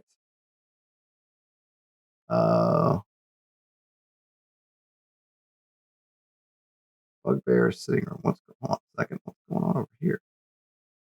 Just weird. Weird. All right. We have the bugbear sitting room. We have an empty cell. Bugbear's quarters, where you can find 3 bugbears. One of them's got a battle axe +1. 2 others have swords. There's a chest. What's inside the chest? More leather armor, a short sword, a bow, a quiver, and 16 arrows, 120 silver pieces, 30 electrum pieces, 50 gold pieces, backpack containing a coil of rope, some oil, and a set of lockpicking tools. That's awfully nice. There is a prison cell with a Cullen de Filch inside. If the characters release Cullen from his prison, he is most grateful, happy to join the party for the duration of the adventure. He does not ask for a share of the loot, claiming that his freedom is reward enough. However, he should be left alone with a bag of jewels, for example, there is no guarantee that the bag remains as full as it was to begin with. Yes. What is he? So he's a second. He's a second level thief. Oh, well, that makes sense. If the characters are not interested in the services of another thief, Cullen doesn't try to change their minds. He asks if the party has seen any signs of his equipment, and if they have, he asks to have it returned. He does not become hostile, however, feeling his position to be too precarious to risk antagonizing his rescuers. He simply leaves and tries to make his way back to Guido's fort if he is not invited to join the party. So you can get a guy in there. Be careful at leaving your valuables alone with the guy, but he could be another thief. Or, I mean, they're kind of assuming you have a thief in the party, but if you somehow didn't have a thief in the party, well, you can get one. But he's not going to do any backstabbing or anything like that. He's just going to leave. We have a subterranean stream with some giant centipedes in it. I don't see any things. Let's see. No, it's like no discernible loot in there. We have torture chambers with 2 goblins inside. What are you doing? How would you stop? Here's dungeon level 1. All right. There's dungeon level 2. Let's look at that. You go from level 1. That's fairly orderly. To, oh, God! And there's dungeon level 3. Which is simpler. Is that supposed to be the dragon way down there? Must be. Yep, there's the escape tunnel. All right. And then we get some more caves. And we're back. We have let's see, a ring bearing a large iron key hangs on the wall of the chamber. Okay, so just the door to the cells if you take out those goblins. We have a cleric's office. Okay, this is behind a locked door. In this room, a polished circular table, a fur-lined bench, a desk, and a chair give the room a civilized look. An elaborate candelabra made out of silver and worth 50 gold pieces rests on the table. By the way, I'm fans of a lot of these kind of goods that you can find. I kind of want to do, but I haven't done it in my own game, and I haven't written up anything about it. Is I really would prefer, I think, having a lot of the treasure you find in objects, because it's a way to world build. It's a way to say things about these people, who they are. You can have fun with the logistics of getting stuff out of an area, particularly when the PCs don't know exactly how much something's worth. But hey, there's this really heavy tapestry. It looks really finely made, but it's going to be heavy. It might take 2 people to carry out. Or there's this other thing that's small. Which do you take? And then it definitely puts kind of pressure or opportunities on other skills, other abilities, whatever you have to look at things like, well, how do we judge? Do we bring an appraiser with us? Do we bring in a hireling appraiser that can fall behind us and look at all this stuff on the moment and tell us what's junk or what's not? You could potentially, if you wanted to do a specialist type thing like Lamentations of the Flame Princess did with the thief, maybe that could be a skill, and it becomes valuable because how much you carry is very limited. So knowing that the tapestry that you think is really finely made is actually fairly common and cheap, but this other small thing is worth a lot of money. There's a lot of stuff there, and it gives also reasons to come back. It gives reasons for them to come back into the dungeon. All right. On the desk is a miniature statue of the same god whose likeness is found throughout the Ruined Monastery. This statuette has been carved from pumice. Got a couple of drawers in the desk. There is a needle trap. It will kill you if you fail your save poison, but you do get +3 on the save because it's, what do they say? It's only a small amount of poison. In the locked drawer is a small pouch with some gems and a little bit of money and a parchment. The parchment is a Cure Light Wound spell. There is an attached sitting room. We got some goblets worth 50 gold piece each, some wine worth 80 gold pieces a bottle. Everything's fragile. 20% chance they break anytime any character carrying them is involved in a violent situation. And this is another thing, going back to what I just said. You've got this stuff. How do you get it out of there? We were talking about a minute ago about, you have a bulky tapestry. That might be tough to carry, but now you have these bottles and glasses. They're worth not a lot, but you don't know. Maybe you think they're worth a lot more than they actually are, but they're still, if you can get a couple of them out, they're going to give you some coin. But how do you get them out without breaking them? And you can have some fun moments with that. Is like in some of the battles that will definitely happen after this, when you start hearing or feeling the glass cracking and smashing as something knocks into you. Okay, and then we have the Cleric's chamber, which has a table, a bed, and several chairs are visible in the room. Seated at the table, a hunched and scrawny figure is apparently writing on a sheet of parchment. That is Moray Vaco. Lens him and cleanse him, Vaco. Little Chronicles of Riddick deep cut. Am I the only one that likes that movie? Right, people like that movie, right? I love that movie. Talk about world building. They do a lot of world building with very economically in that building, in that movie. Moray's got to play mace +1, always at his side. He's also always wearing his plate mail. He will fight to the death. I'm going to get a little background on Mr. Vaco. He's degenerate and filthy, thoroughly chaotic. He has stayed so long with the goblins that he's even begun to resemble them. His skin has taken on a gray hue, and he has filed his teeth to points. A handsome man, Mr. Vaco, apparently. And I don't know why my green screen's failing at times.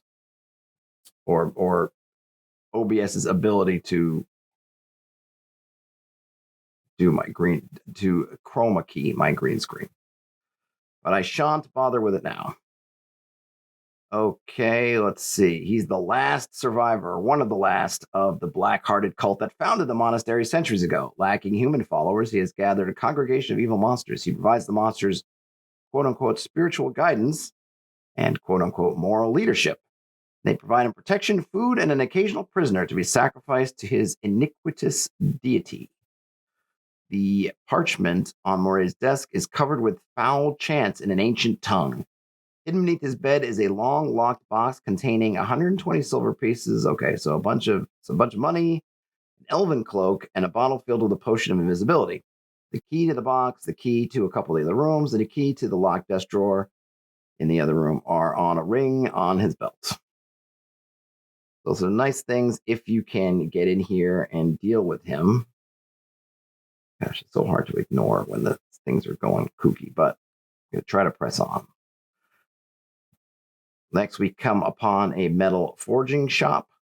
4 large furnace fires burn along the west wall of this large room. The air is sooty and smoky. The fires are heating various pieces of metal, which are being forged into sword blades and spearheads.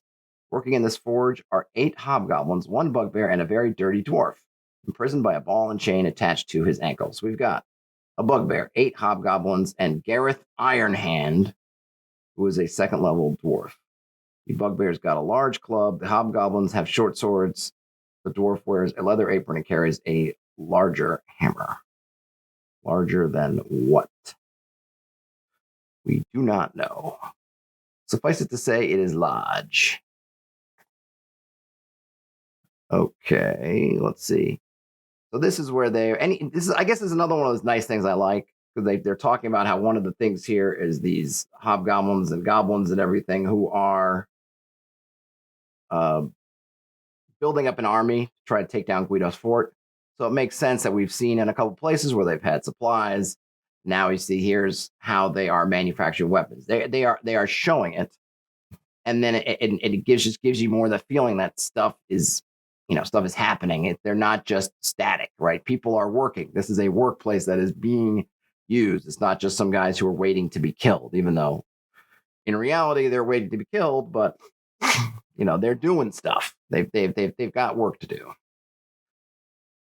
Okay, when the characters enter the room, the bugbear and the hobgoblins immediately drop what they're doing and attack. The dwarf does the same as soon as he catches sight of the party, but he directs his attack toward the monsters. He throws his hammer at the bugbear and snatches up a second hammer with which to beat the nearest hobgoblin. So there you go, right? So you come in, Gareth sees his moment and takes it, throwing his one hammer at the bugbear and then trying to smash the hobgoblins into putty.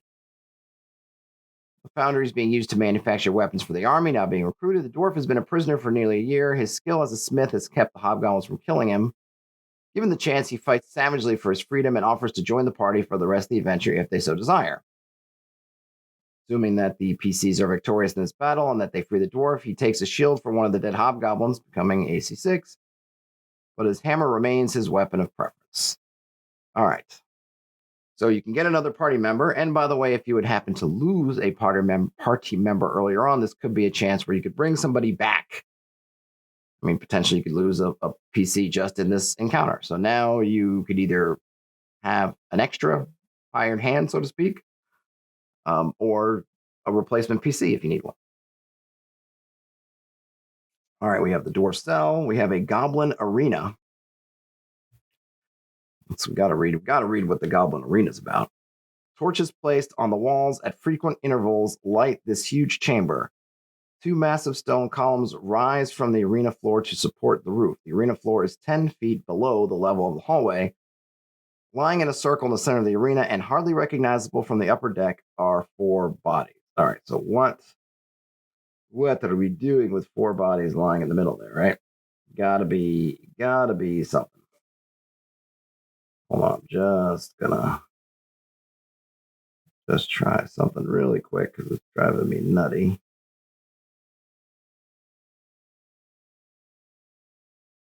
Oh, no, that wasn't it at all.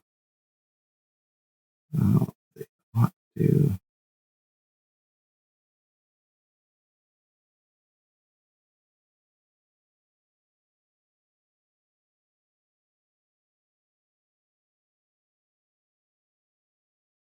Why is this?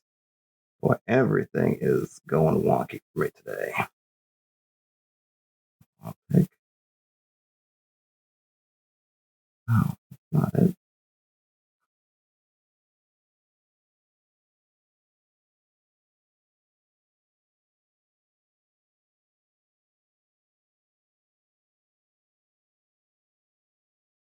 All right, I'm just going to switch. You know what? You take me out of the picture. All right.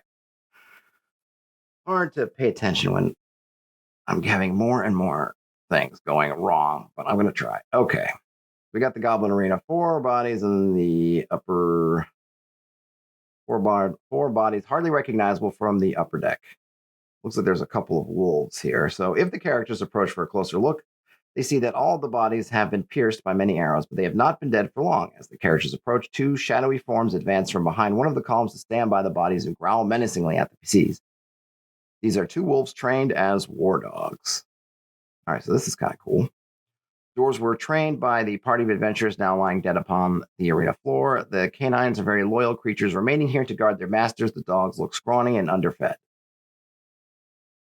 Very nice. Okay, so here it looks like we have some options here. Depending on what the PCs do, they can potentially recruit, in a sense, these war dogs.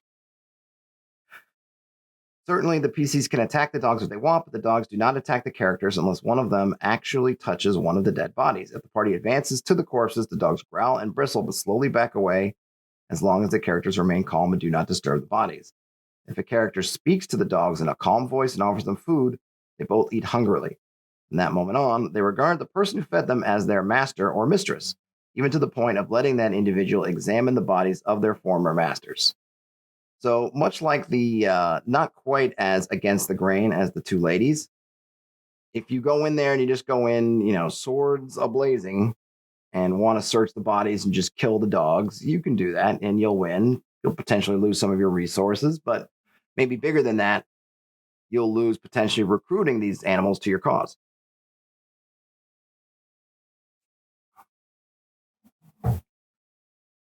Let's see what these bodies have on them.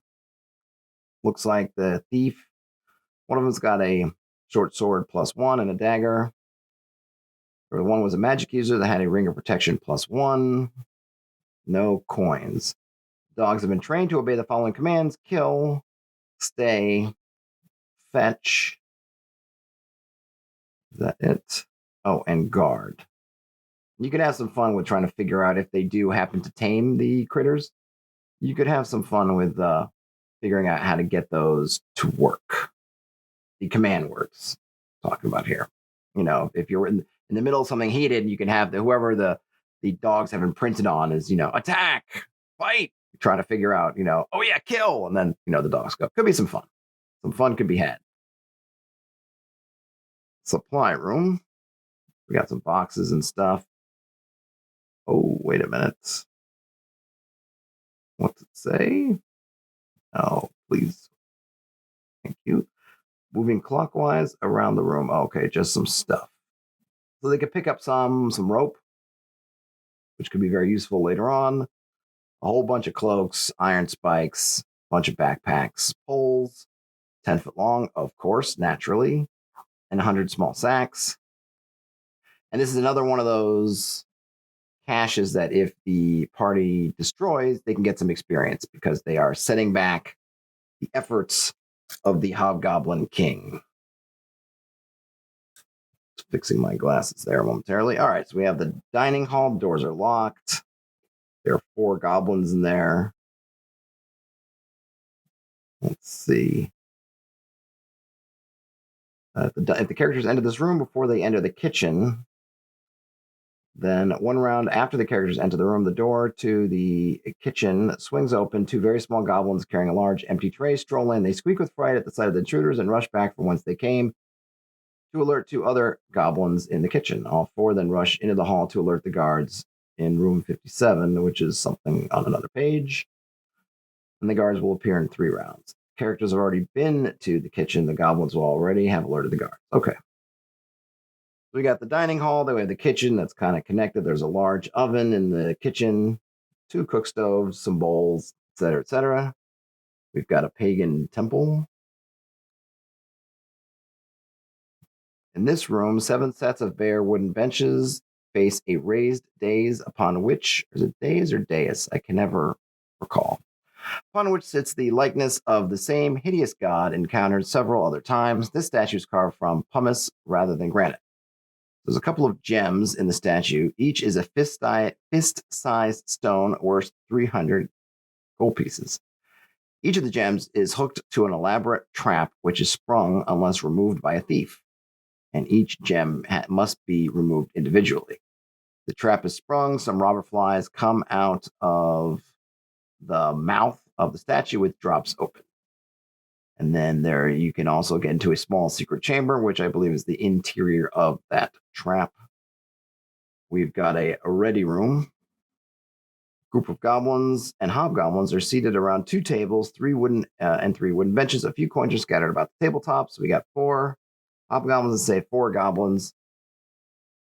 If the party attacks, one of the hobgoblins will try to slip out the back door to alert the hobgoblins in another room. The other guards will fight a delaying action until reinforcements arrive. It takes 5 rounds for the hobgoblins to arm themselves and run to the fight. So again, right, I always love these things where they give you some concept of the tactics, but also the reasoning behind them. It's not just, they don't tell you what to do, but I think you get a good idea from them saying that, hey, the guards are going to fight a delaying action. I could definitely foresee that, meaning that they're going to be defensive-minded, potentially using actions or whatnot to try to maximize their defense because they just want to hold you there until they can get numbers and then attack, which should make an interesting challenge for the players if they realize what's happening, or even if they don't. It's a different thing, right? The goblins are going to be, if goblins are fighting defensively, meaning they're going to get a slight bump to their armor class. So they might be a little bit harder to hit, and they're not maybe attacking as wildly as they might otherwise. So why is this, right? And it gives a good feel. It's something different tactically. Potentially, I would have those goblins sort of back up, make a perimeter. Don't let the fighters get around them or the thieves get around them or anybody surround them, and keep moving towards the exit and then wait for those numbers to come and then make another push. So you definitely get some sense of a dynamic battlefield with this. All right, so the coins, just some coins. I'm not going to count them. We have an aviary. It's a giant bird cage. Having heard the door open, a flock of brightly colored birds have taken to the air from a number of perches. They utter piercing shrieks as they zoom towards you. These are piranha birds, which we will see at the end of the module in the new monster section, but there's 8 of them. We have a battle room, no furniture, 2 humans who obviously, so this is not a room where they plan battles, this is a room where there was a battle. The bodies of 2 humans who obviously died violently are sprawled across the floor. One is wearing plate mail and carries a shield and a sword whose blade is broken. The tip of the sword lies across the room from the body. Strapped to his back is a quiver holding a dozen arrows and a longbow. The other dead human is wearing deeply gashed leather armor. A short sword lies on the floor near his body. All right. The longbow is actually a longbow +1. Both corpses show signs of mutilation, having been partially devoured by a Thule in the room next door. In fact, for every turn the party spends in the room, there's a 1 chance in 4. So, roll a d4 and look for the 1. That the Thule comes into the room from the secret corridor that connects them. If the Thule charges in, both the PCs and the Thule should check for surprise. Chances are 1 in 2 that if the Thule comes through the secret door, it trips over a 3rd corpse, the invisible body of a dead magic user lying directly in front of the secret door. So that could lead to some nice little comedy there, right? So the Thule comes charging in and then immediately flops down as it trips over an invisible corpse. So that could be kind of funny. Though, obviously there's a 50-50 chance, I guess, of that happen, but that's a nice little comedy there, and might give you a leg up, so to speak, on the Thule. The dead magic user is invisible because of a ring of protection he wears. Do rings of protection cause you to be invisible, or does he have some kind of compound ring of protection and invisibility? The body can only be discovered by using a detect magic spell or by stumbling into it. If the party searches the room, chances are 1 in 5 per character that someone stumbles into the body. If a character states that he or she is searching the room's east wall for secret doors, the character is sure to stumble over the corpse. The magic user's body has no value save the magic ring. That's an interesting ring. I didn't know that rings of protection turn you invisible, but again, maybe it's got 2 effects on it. Okay, we have a lair of the Thule. This is assuming that the Thule didn't come in to fight you already. Let's see, is there anything? The Thule has nothing of value in the room. All right, oh, look at these guys. They got a real slee stack looking character to them. A partial statue. The only item in this room is a large block of pumice. Top half of the block is carved into the likeness of the pagan god encountered elsewhere. The bottom half is still shapeless. All right. Oh, yeah. So here, the trapdoors. And I mentioned this at the beginning. This is I don't know if it's a twist or the turn or just the complication in this particular adventure that I think rubs people the wrong way, probably hasn't aged particularly well. And what this is you basically have 40-foot long trapdoors. And these trapdoors are activated when the king, who was in another room, and just because the order of the rooms and the key, we're actually going to get to his room after we get to the page that has the trapdoors in it. Essentially, what happens is once he gets off his throne, it activates these trapdoors, essentially making it impossible for the characters to get back. It puts them in I guess the best way I can think of it is the Willy Wonka and the Chocolate Factory. You got to go forward to go back kind of bit. At the beginning, when they get in the Chocolate Factory and weird things are happening and they all want to leave, and he says, sorry, you can't go backwards to get out. You got to go forwards to get back, kind of thing. And this is pulling that same kind of thing. I would probably think of different ways to do it. Obviously, they don't want you to be doing a lot of, I guess obviously they don't want you to be exiting and entering after a certain point. They want you to just whatever state you are in, you're gonna do this thing with the Hobgoblin King, and then you're gonna go down into the deeper dungeons, and that's basically it. And they've of course made it so it's basically far enough, or they're large enough that how are you going to get over it, particularly when you're low level?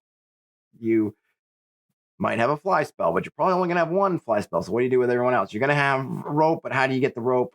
Just the logistics become really difficult, so that the practical end result is that you're either going to trigger the trap yourself and fall down and slide down the chute. Or even if you manage to not trigger it or to save or do something so that you don't, you're going to end up in a situation in which you now have this giant slide and there's really nothing else to do but to go down the slide. So it really is kind of a forced, one of those sort of things where, hey, we're gonna funnel you towards this next bit and there's nothing you can do about it.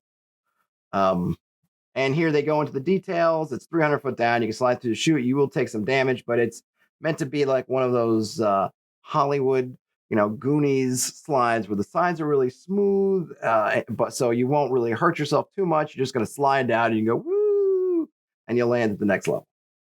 But first, we must get to the Hobgoblin King. We get to the Hobgoblin Hall. Got a bunch of chairs and stuff in it. There's not really much going on. We get some sleeping quarters, 14 filthy bunks. These are empty. There's another set of sleeping quarters that are occupied. 14 hobgoblins. And they've got some valuables. It's just some money. Let's see. Then we get to the Hall of the Hobgoblin King. I am the Hobgoblin King. A huge hobgoblin is seated on the throne at the south end of the chamber. One hobgoblin bodyguard is standing to each side of the throne. 4 other hobgoblins are seated around a huge fire burning in the center of the room.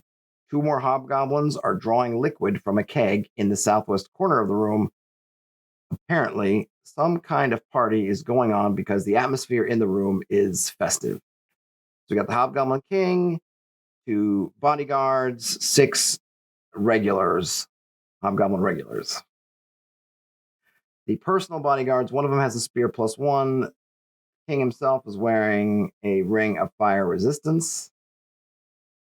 Let's see. When the doors to the room are open, the Hobgoblin King is going to shout a warning and order his soldiers to attack. As long as the king is alive, the hobgoblins fight with a morale of 10. If the king is killed, they fight with a morale of 8. So these are probably going to more or less fight to the death unless you get lucky, because 10 and 8 are pretty good. It's a 2d6 roll, and what you got to roll was if you roll under it, I think classically, right, that they stick around. So the higher those morales, the harder it's obviously to roll over it. So even without the Hobgoblin King, it's pretty good. More than half odds they're going to keep hanging around to fight. But of course, the dice do the dice do. The fire in the center of the room is heating a large kettle of boiling liquid, which vaguely resembles soup. In fact, it is soup, but characters find it rancid and foul tasting, though not poisonous. The smoke of the fire is vented through a large hole in the ceiling. Okay, each of the 8 hobgoblins has a belt with some cash. Hobgoblin with the one with the magic spear has the keys to the chest in the bodyguard chamber. The bodyguard chamber has 2 soft beds, a table, 2 chairs, and a chest. Chest is locked, but that one bodyguard with the magic spear has the key. Inside is some more cash. The bedroom of the king, large plush bed. Got some battle scenes, some tapestries worth 50 gold pieces. But as I was mentioning before about tapestries, probably pretty bulky if you're using kind of encumbrance rules to take with you. But they're there, worth some money. Then the treasure room. 2 large chests. All right, what's in the chests? Each chest, again, trapped with a poison needle. Let's see, these. All right, this one, okay, so apparently these are stronger or there's more poison on these needles because this one's just a straight save. First chest has a bunch of money. The second chest has 3 bottles of potions of healing and 1 bottle of potion of invisibility and a pearl necklace. I won't start singing the ZZ Top song, and I won't get into other meanings of that particular phrase, but it is worth 1,000 gold pieces. But the only magic stuff, I guess, is the spear +1 and that ring of fire resistance, which I guess is not really explained, but of course they're setting you up for what you will find beneath the monastery. All right, so of course the assumption is, as I mentioned a few minutes ago, you're going to try to leave. The trapdoors will have sprung. You will either just fall down, or part of your party will fall down, or maybe all of you will avoid falling down, and you look and see that, my gosh, this pit trap or this slide trap, this chute, a giant game of chutes and ladders. This particular chute is 40 feet wide, so no real way around it. We're just going to have to go down. So you go down. I was pleased somebody let me know in the comments or elsewhere if there have been any parties you read of who've come up with creative ways to avoid going down. I mean, in the spirit of adventure, assuming you're not totally beat to heck, you probably want to go down. But, it's just one of those things that they kind of take the choice away from you, or at least they try to very explicitly.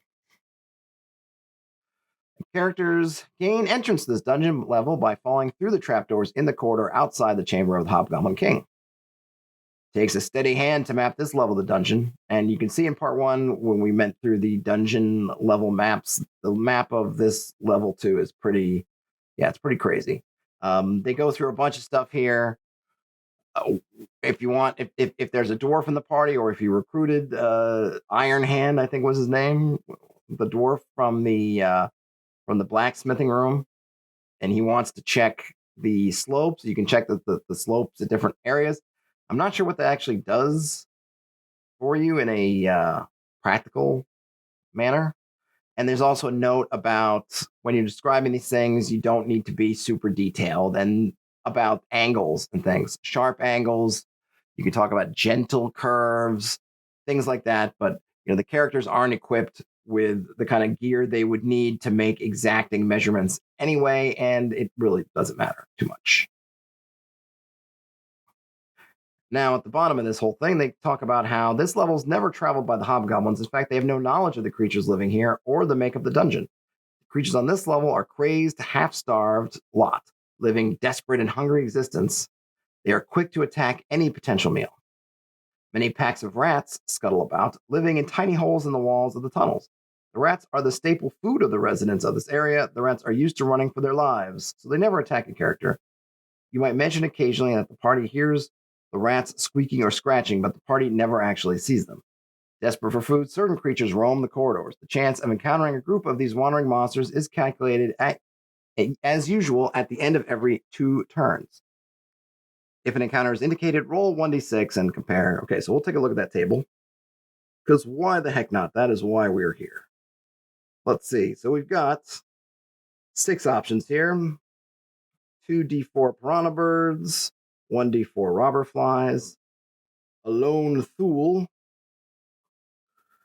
1d4 bugbears, 1 or 2 ogres, and 1d4 berserkers, which I'm assuming this picture of the shirtless Viking-looking guy who looks like what Charles Manson might have looked like if you gave him a sword and set him loose upon Beverly Hills would be a berserker. All right, so let's go through. I want to try to kind of stick to the highlights here. I'm not trying to be particularly exhaustive at every single space. But this one, we got the Octagon Room, which automatically has my interest. After bumping and sliding down the chute, you land on the floor of an 8-sided room, a wooden door on each side. There are 2 berserkers in here. One of them is wearing leather armor +1.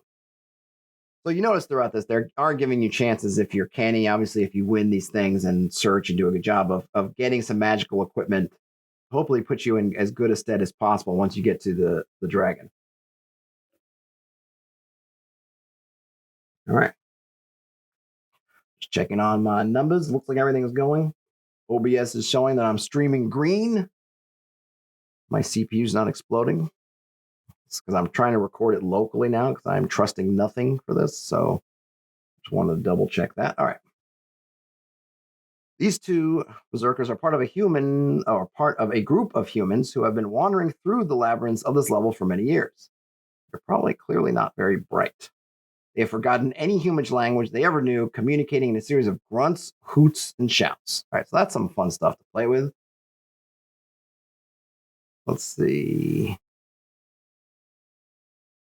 Oh, whoops, I forgot a small detail. So they're not in there to start. So once the players arrive, 1d6 rounds after the characters land in the room, one of the doors, we just roll randomly which one, enter, and then the 2 berserkers run into the room.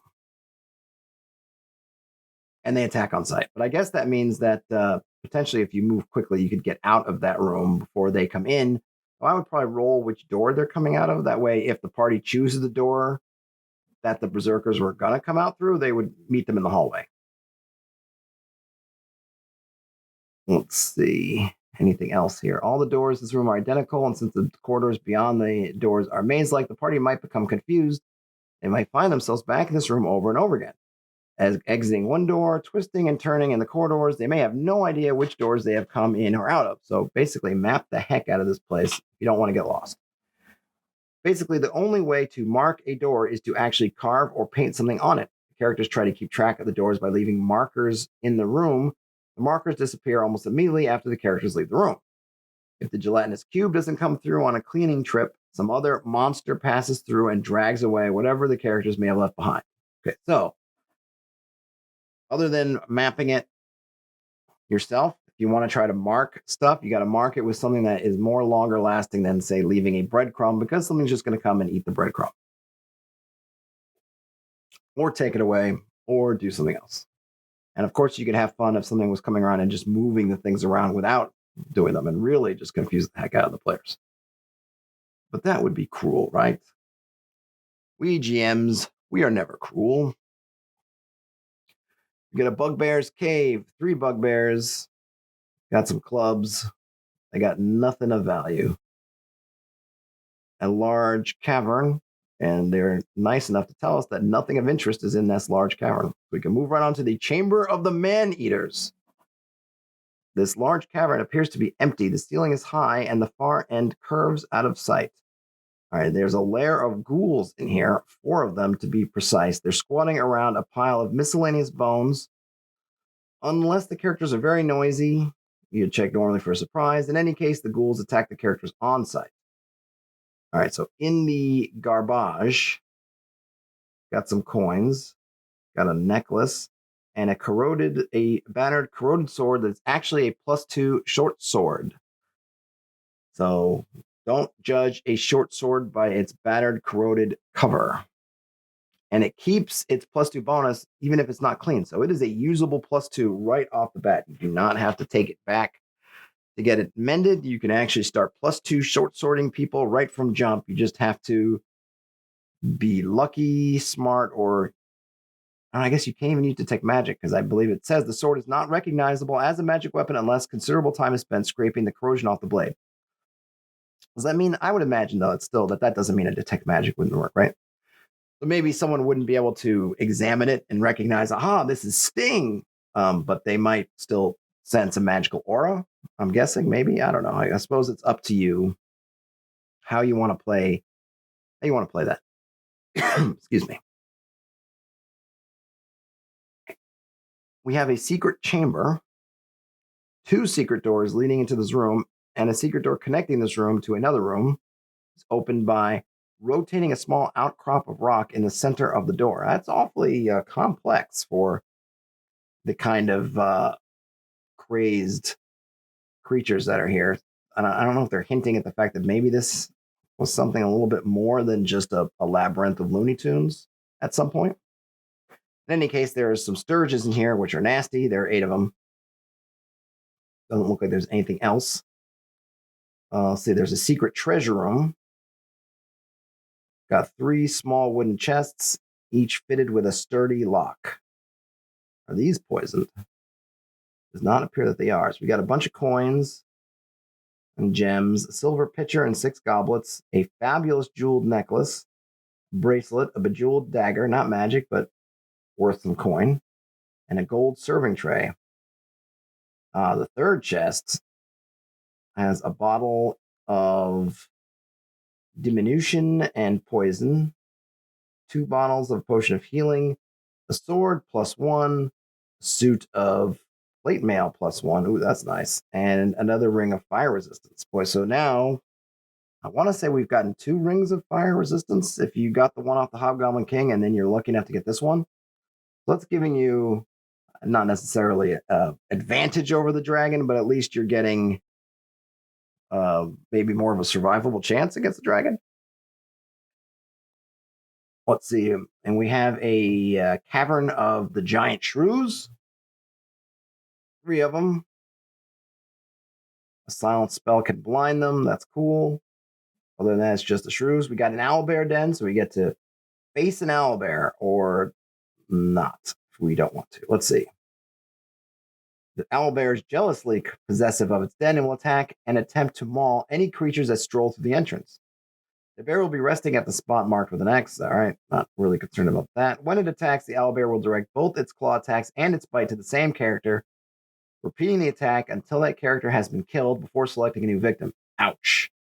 So, for all those GMs who say, well, I'm going to take this monster, he's just going to spread his attacks around. Well, this is saying, don't do that. This owlbear is mean in business. He's going to take one guy and just rip it to shreds as much as he can until it is dead, and then go on to the second one. It will not pursue characters beyond the mouth of its cave, so you can, if it has already killed one. If not, it will pursue until it slays a character. Ouch. So either it's coming until it kills one person or you kill it. Once it kills someone, it'll drag it back to its lair. That's a rough one. I am ideally, you're not here for the owlbear, right? So you look inside, maybe you get a sense of it, you detect some traces of it, and you decide to leave it the heck alone. Because that could be hurt, particularly if the wrong person's in front. Because I'm assuming the lead person's probably the one that's going to get chomped on, and then it's probably the one that will get most of the wrath of the owlbear. So that I've seen some times, and it happened in the group I was running, where the one of the back row magic users got sort of cocky at one point and started taking the lead because they thought kind of they had stuff under control, and it wasn't an owlbear, but something similar happened where they didn't kill them, but they got kind of worked over. I think it put a little bit of that reality check back in them that maybe they shouldn't just be taking point, that they got a little too comfortable and almost paid the price. And this is certainly one of those things that if you were getting a little bit cocky, maybe you think you're strolling around and so you decide to take point for a minute. Yeah, that owlbear den might be the wrong minute. The berserkers have their own hovel. A large human sits on a tall stone chair, pathetically resembling a throne. He is wrapped in a tattered purple carpet, having donned it like a robe. 4 other men kneel at his side. Wow, what a tender image. All right. Oh, here we go. Look at it. He's got a name. Was it Darrywinky III, Emperor of the Lower World? He does have a shield +2, and of course he's crazy. But his voice does boom commandingly. If he catches sight of the characters, even if they are simply walking past the mouth of his cave, who seeks an audience with Darrywinky III? Kneel, peons! If the characters do not fall immediately to their knees, the Emperor flies into a rage. Impudent swine! You shall know the wrath of the Emperor of the Lower World! Guards, arrest them! At this command, the 4 kneeling berserkers, followed closely by the Emperor, rise and assault the party in full berserk fury. So that's one option. If the characters kneel before Darrywinky, he is mollified for the time being. He asks his quote-unquote subjects if they are happy and healthy, and why they seek an audience with his illustrious self. Judge the characters' responses very carefully. Remember that the berserkers truly believe they are the custodians of a mighty underworld empire. They are sure to be offended if the characters do not behave like dutiful and respectful servants. If the characters play the proper role, however, the Emperor is protective of their welfare. For example, if the characters were to state that the nearby owlbear is fomenting revolt, the Emperor and his berserker subjects would march to slay the rebellious monster. So this is some great stuff right here. Darrywinky III, man, I would hope, if I all possible, I would try to find a way to get him out of here for future adventures somehow. Somehow he follows after the party if the party were successful and wanders out into the greater world, try to carve out a new part of his empire. I think the other part is, again, playing with your expectations. You could just be defiant or cocky and just get into yet another fight with these creatures. Of course, again, potentially getting members of your party hurt or killed, draining resources. Or you could try to read the moment and play the part of a dutiful subject and then send them off to the owlbear. And who knows who wins that particular battle, but either way, you're kind of getting rid of a threat. And potentially, if the owlbear wins, then you don't have to deal with those berserkers showing up anywhere else. Or if you have to come back through there. And of course, if they win, the owlbear's gone, and maybe you've earned some small favor with the emperor of the lower world. Behind the throne, a small wooden chest contains the empire's treasury. The chest is locked, and Darrywinky lost the key years ago, but the lock may be picked or the chest smashed. The chest contains, just a little bit of some coins. 12 platinum pieces, 45 gold pieces, 108 silver pieces. Not a vast hoard. But they're I can feel it. The empire of the lower world, they're on the up. They're on the come. They're rising. The days of their glorious splendor have yet to arrive. Now we'll talk about the gelatinous janitor. This spot in the corridor is where the party stumbles across the gelatinous cube. This is where I would have just taken that out and had it wandering around as just a random encounter instead of plunking it in one place, because it's supposed to be moving around. But here they decided, I guess presumably they want to make sure that the party finds it, right? So it's one of those things that we have this gelatinous cube in here, we think it's fun, or I don't know, it's just very much a part of things. We want to make sure they do it. So instead of putting it in a random encounter where potentially they could not see it at all, we want to make sure they see it, so we're going to plunk it here. I would maybe think of another way to do that, or even just say something like, well, it's on the random encounter list. If you don't encounter randomly, it's going to be here. Something like that. In any case, it's here. There's not much inside it, though. 12 gold pieces, 47 silver pieces. We've got a well. We've got a second octagon room. We have a pit trap. Let's see. And this, again, an interesting, because it's not a save. It's a roll under dex to avoid the pit trap. So yet again, using a roll under attribute test for avoiding the pit trap. And if they fall, they take 1d6 points of damage. One of those steam vents, we saw a steam vent before. Looks like this one's got it's also got a 10% chance of erupting, and it's got a swarm of steam weevils and a lava lizard. I think both of these are also new creatures, so they are given a complete description in the new monster section at the back of the menu. And there's a note about, let's see, the steam weevils are going to immediately attack basically as soon as the party enters the cavern, but the lava lizard is going to hang back in its little corner and only attack if the party goes near it. There's an underground stream. A chute of rapids is about 100 feet on the right. The rapids spill into a placid stream before you, which meanders out of sight to the left. Stretching 35 feet on both sides of you is a dry shelf. This stream is the only means of escape from this level of the dungeon, other than climbing back up the chute that spills into the room. The stream leads to dungeon level 3, of course. If the characters stay on the shelf, there is a normal chance to encounter a level 3 wandering monster. All right, so if you hang around there, something from the lower depths could come up. Let's see, greenish phosphorescent lichen grow along the walls, bounding the stream, allowing characters to see 100 feet away. If the party tries to move upstream, the force of the rapids is too strong and it knocks them back. Their starting spot within 1 to 3 rounds. Doesn't do any damage. It's just to make clear, you're not getting out that way. Moving downstream is relatively simple. Most of the stream is only 1 or 2 feet deep. The bottom is smooth sand and fine gravel. In a few places along the 500 feet leading to dungeon level 3, might be a little bit high for halflings. Otherwise, it's fine. There's no danger of drowning or being washed downstream. Along the stream are 5 more dry shelves where the party may like to camp or rest. If they do, they encounter no wandering monsters. This area is one of the few places the characters don't have to worry about combat. All right, so, I mean, it makes you wonder how those berserkers, before they lost all language and just went absolutely crazy, didn't just realize, oh, why don't we just follow the stream down? But given what's down there, maybe they had some sense of self-preservation and elected to stay where they were. Clearly, if the party thinks about it, they can try to rest a spell here. Not on the initial shelf, but further down. And then at the bottom of that, we get to dungeon level 3.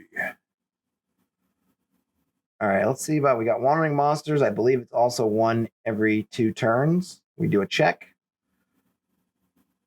We've got, as far as what one may encounter in dungeon level 3, we've got the lava lizard, one of them, 2d6 kobolds, one swarm of the steam weevils, 1d4 giant bats, a crab spider, or 2d6 piranha birds. And we get to the landing, illuminated by the greenish phosphorescent glow. A flat shore is visible about 100 feet ahead on the left. A small humanoid figure stands on the shore.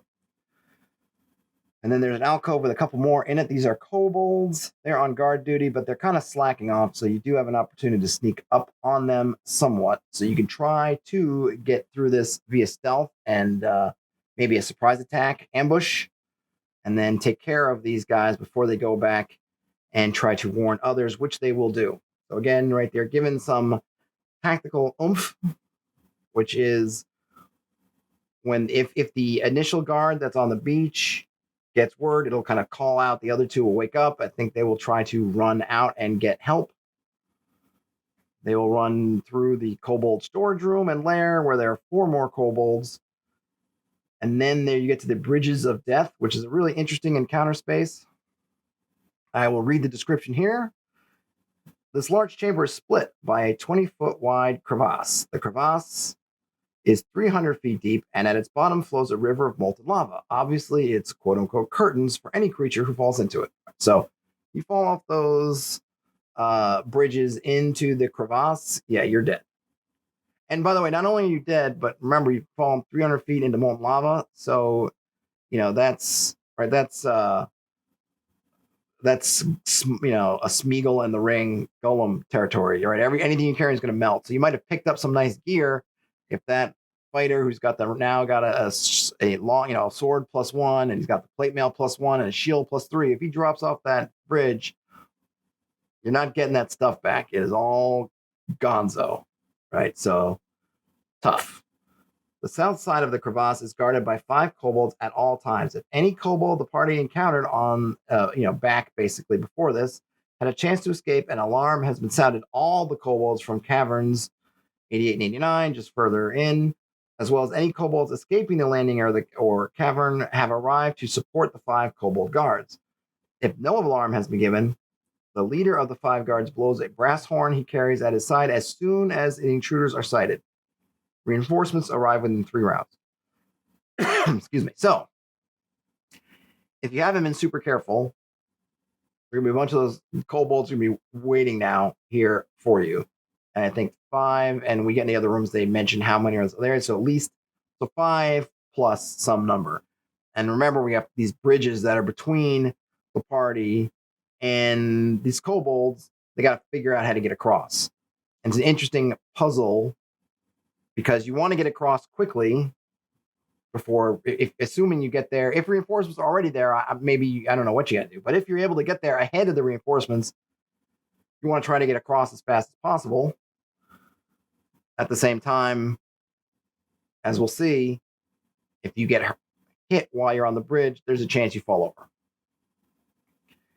Any character or kobold who is wounded while on the bridge must check against their dexterity. Again, that's a rolling under, so another roll under attribute test.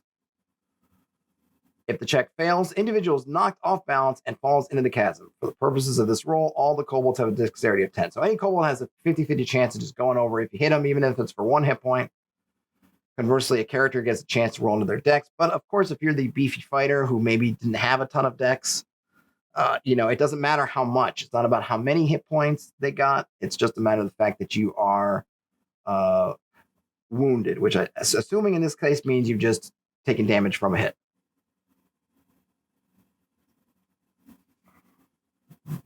And then they will kind of start to wrap around you. If called by the horn, reinforcements from room 86, which is the storage room, will approach the bridges from the north. Reinforcements from the cavern that was 88, which is the chieftain's council room. Was that correct? Yes. If called by the horn, reach the bridges from the south. Reinforcements from room 89, which I don't know what it is yet because it's on another page, reach the bridge through the secret doors, exiting at the southern end of the bridge. So they kind of start to get around you, kind of forcing you potentially onto the bridge. Note that when the kobold chieftain arrives, the morale of all kobolds is 8.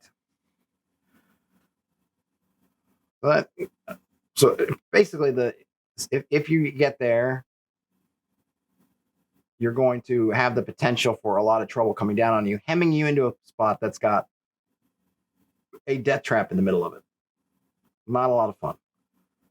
The Chieftain's Council Room. This is where the Kobold Chief and his bodyguards are hanging out. He's got 6 bodyguards, right? So we started with 5 in another room. If the chief gets called, he's him and 6. That's another 7. He's got a nice belt that's worth some cash, but otherwise, yeah, they just got a kettle of beer made from fish heads. Sounds tasty. In 89, got 12 more kobolds. And that's about it. So again, right? So depending on what's happening in the other room, you got 12 more coming in. That could be a really bad encounter. I almost think fall back, maybe to the water. I'm not exactly sure what you do there. If you don't get there in good time, I guess this is where you hope you got a lot of arrows and distance weapons and just try to force them to come at you across the bridge and not them. But it could just be a stalemate. If I'm the kobolds, I don't need to go across that bridge. And if I'm the party, I don't want to go across that bridge unless maybe I can run across it. Did they say how long the bridge is? I'm sure they did, but I don't recall. Let's see. It's 20 foot wide. So you can get across there in one go. I guess that's another reason. If you get there in good order, you can get across before they kind of block it off with their bodies. Because definitely don't want that part of it. Now, what am I doing? Oh, acrobats, why are you teasing me? Hey, stop doing that. Whoops. Oh, boy. What happened here? Oh, no. Okay, go back here. All right. How do I get back to my reading view? Is it F9? Hold on a second. So, of course, I go. There we go. All right, so view. Read mode. There we go. Okay. But now I have the same problem I had before.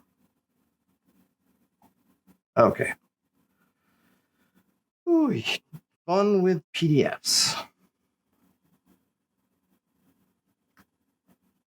Here's an empty corridor, and then a chamber of darkness. Utter blackness consumes a 10-foot wide stretch of the corridor wall. You can see nothing but the darkness. Let us read on, because this seems like an interesting little puzzle.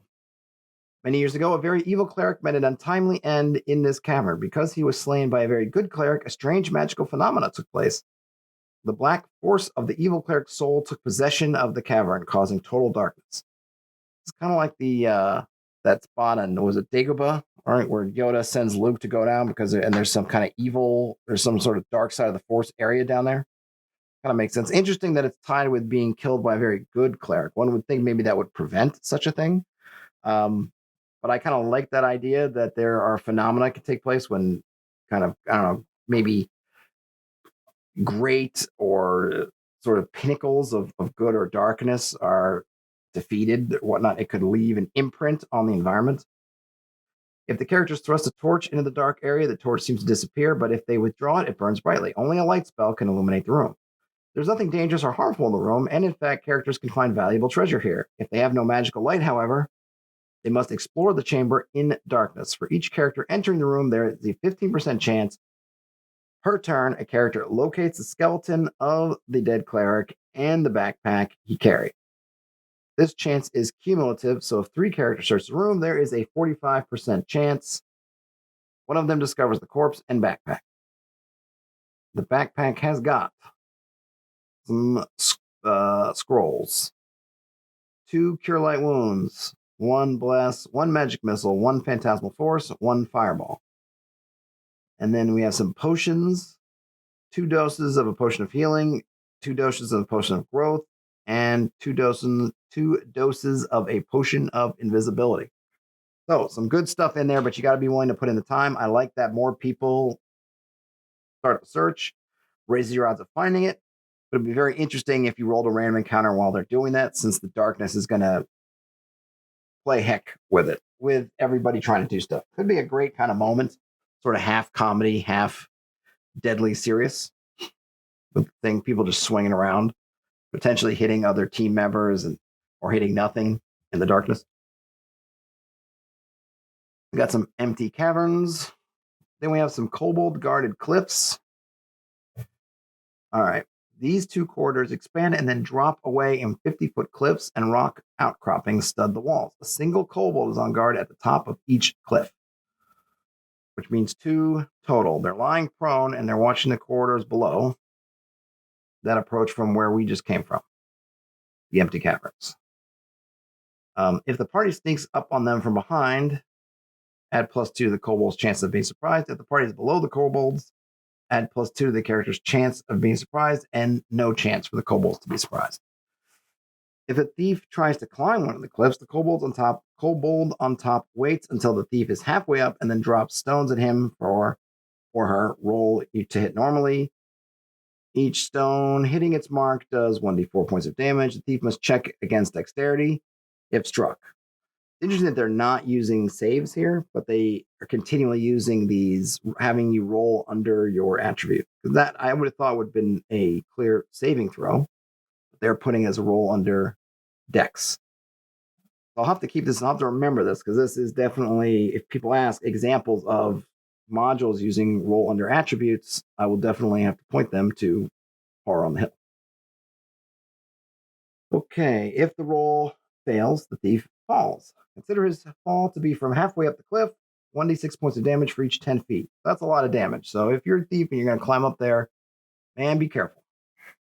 Because if your thief's anything like my thief, I think my thief I was playing in I think it was a Swords and Wizardry game. I think at 4th level, he had 12 hit points, something like that. So, and this is, you could be starting at 1st, 2nd, 3rd level. I'm not sure at this point what level you would be if you started at 1st, but man, that's easy to die doing that. Characters below may shoot arrows or other missiles at the kobolds, but the kobolds have an AC of 3 because the cliff shields them.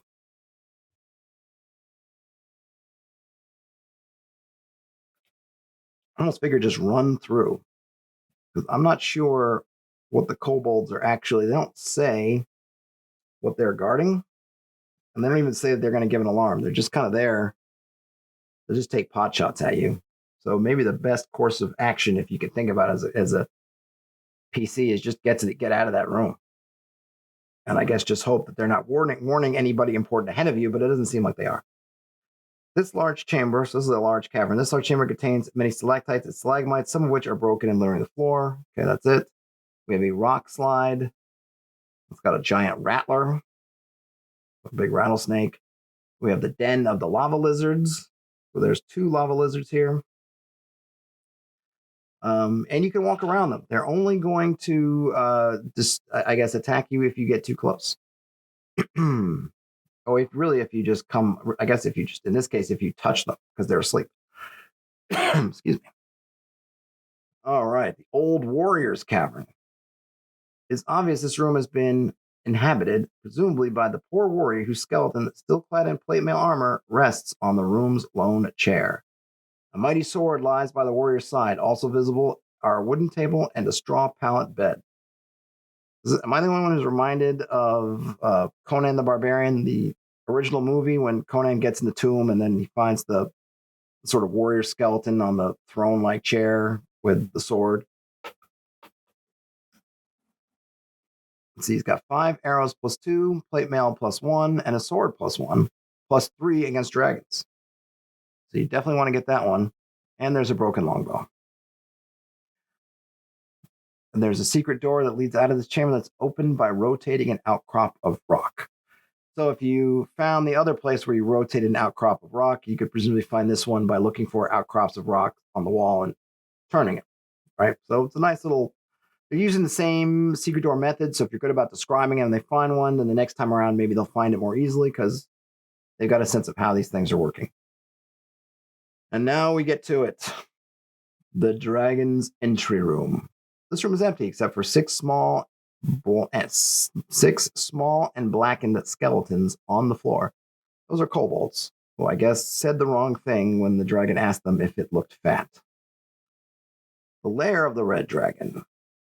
This chamber is huge and dark. You feel an aura of evil, and from the darkness ahead, you can hear deep slow breathing. The red dragon living in this cavern is quite youthful by dragon standards, but it is still an awesome and terrible opponent. Its lair is connected to the outside by a tunnel nearly a mile long. This is the tunnel, if you recall, that the book said explicitly you can never find it if you're wandering around the surface of the hill. But it's the only way out. But they didn't want you to backdoor to the dragon. The red dragon, he is AC -1. And I always love when you got negative armor classes. It's just, I don't know, it's just something cool. 7 hit dice, but only 22 hit points, right? So it's not a crap ton of hit points. 90 feet movement. I'm guessing that's 30 feet flight. Has number of attacks. It's got 2 claws, 1 bite, and it breathes fire. 2 claws are 1d8 each. The bite is 1d8. And the breath weapon is 4 to 32 plus 22. So that is what, 4d8? 4d8 plus 22. So that's a rough piece of business right there. Let's see what else it's got. He's got some spells. Ventriloquism, Charm Person, Detect Magic, Detect Invisible, Continual Light, and Dispel Magic. And it's funny because they gave you these different ways of getting invisibility. Then, of course, the dragon can cast Detect Invisible. There is a 10% chance the dragon is asleep when discovered. If the characters encounter the dragon, then escape and stay away for at least 6 turns, there's a 10% again. The dragon is asleep when they return. I'm not sure where they could really escape to. I guess they could just go back. I don't think they're going to make it out that tunnel with the dragon still alive. But I guess if you ran into trouble, you decided to go back out into those other caverns and then come back. If you stay away long enough, the dragon will just go back to sleep again. If some characters invisibly enter the room, the dragon is aware of their presence due to its keen hearing, unless the character is a thief who successfully rolls to move silently, quote unquote. So they did this earlier, right? But they've been kind of giving some love to the thief, right? The thieves can climb these cliffs, but obviously other folk can't. If you're invisible, if you're not a thief, the dragon's going to hear you. But if you are the thief, then you've got a chance at it. Could be interesting if you get there. Thieves, I don't think you have enough, sneak attack or whatever, backstab or whatever to actually kill the thing. But I suppose you have some options if you can make that roll. If the dragon is aware of even one invisible character, it casts Detect Invisible spell. So if anybody gets caught or whatever, it's casting it. So if you have the fighter and the thief are both invisible, the fighter's going to get caught and then spoil whatever the thief was going to do. The dragon is then able to see any invisible creatures, individuals, or objects in the room. As long as the party is not fighting the dragon, it is satisfied, however, merely to keep tabs on those who are supposedly invisible. So it's going to kind of play. It's going to play dumb a little bit. It's going to let you walk around. It's going to let you think like maybe you've got it. So it's sneaky. And when the crafty serpent first becomes aware of the PCs, it does not immediately bake them with its fiery breath. Rather, it uses its ventriloquism spell to create a sound of great roaring and bellowing behind the party. When it is convinced that all the party members are in the room, it chuckles deeply before greeting them with the utmost politeness. It enjoys conversational banter, and since it surely doesn't feel threatened by the presence of a band of mere humans, it may spend 2d6 turns chit-chatting with the PCs. So it's going to use ventriloquism to put a voice or some kind of sound effect, roar behind them, assuming that roar will push the PCs to come into the room. And then it will talk to them. I'm kind of reminded of Smaug and the Hobbit, how it could be chatty, like it wanted to talk a little bit, have some fun, show its superiority. Let's see. The serpent is sitting upon a large collection of coins and other valuable items. It will react very favorably to compliments and flattery, also like Smaug. It will even allow characters to advance and examine the many treasures of its trove if the group is appropriately respectful. The dragon attacks if the characters try to leave the tavern or if the party moves to attack the dragon. In both cases, roll for initiative normally. Note that the dragon always uses his breath weapon as its first attack. So, you'll have some time to play around with having a little talk with the dragon, but the GM's going to roll, hidden roll, I presume. And that's how many turns it'll sit there and chat with you before it just gets tired and decides to be away with you. Of course, if you decide to attack, then it's on. And if you decide to leave, then it's on. If the characters do not attack the dragon and do not attempt to leave the room, be aware of when the dragon grows weary of the conversation. Comments should become more curt and impolite, even hostile. Characters still do not attack within 2 rounds. The dragon attacks anyway. On the first round, the dragon tries to hit the greatest number of characters with its breath weapon. On succeeding rounds, the dragon attacks the rest of the company,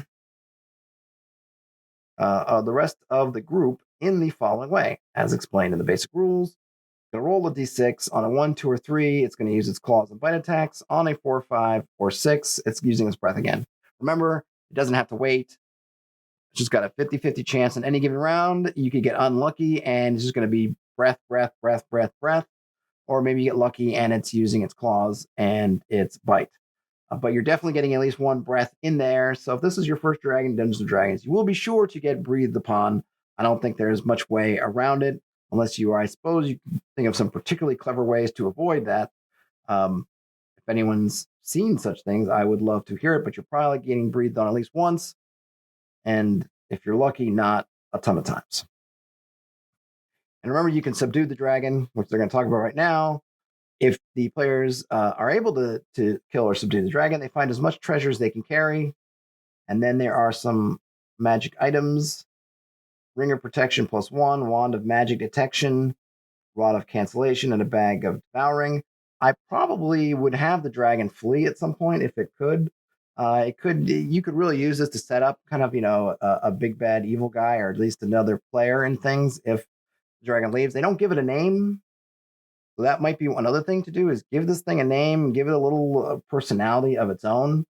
And then, obviously it's haughty and everything, but I assume if it's getting low there in hit points and it doesn't look like it's doing well here, they're smart, come back and fight another day. And that could be a fun, more adventures. And that it's going to be able to outpace the characters down that long runway tunnel. So once it gets going, it can just get out of there. So I would probably have that do that, but they don't mention it explicitly.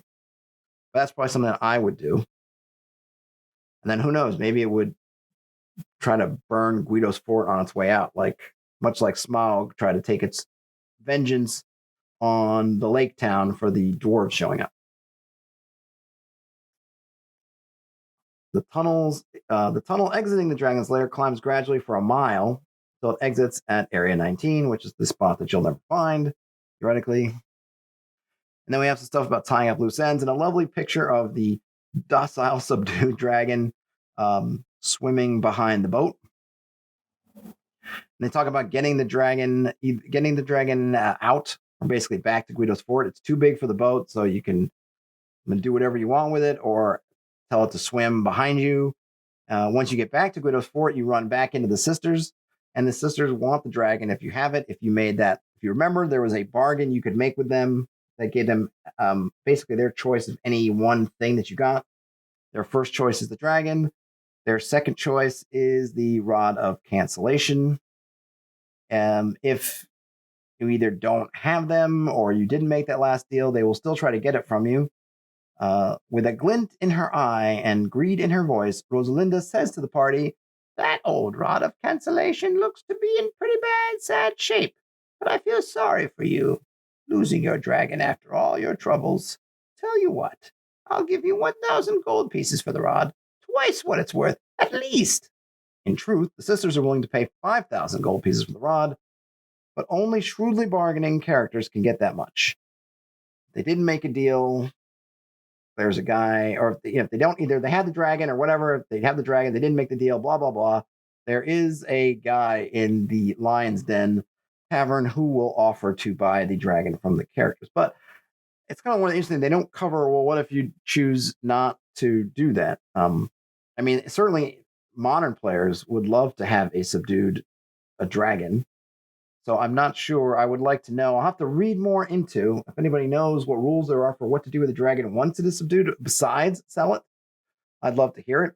If you have any ideas for what you would do or what you think your players would do, or if you're a player, what you would try to do with a subdued young red dragon, I'd like to hear that too.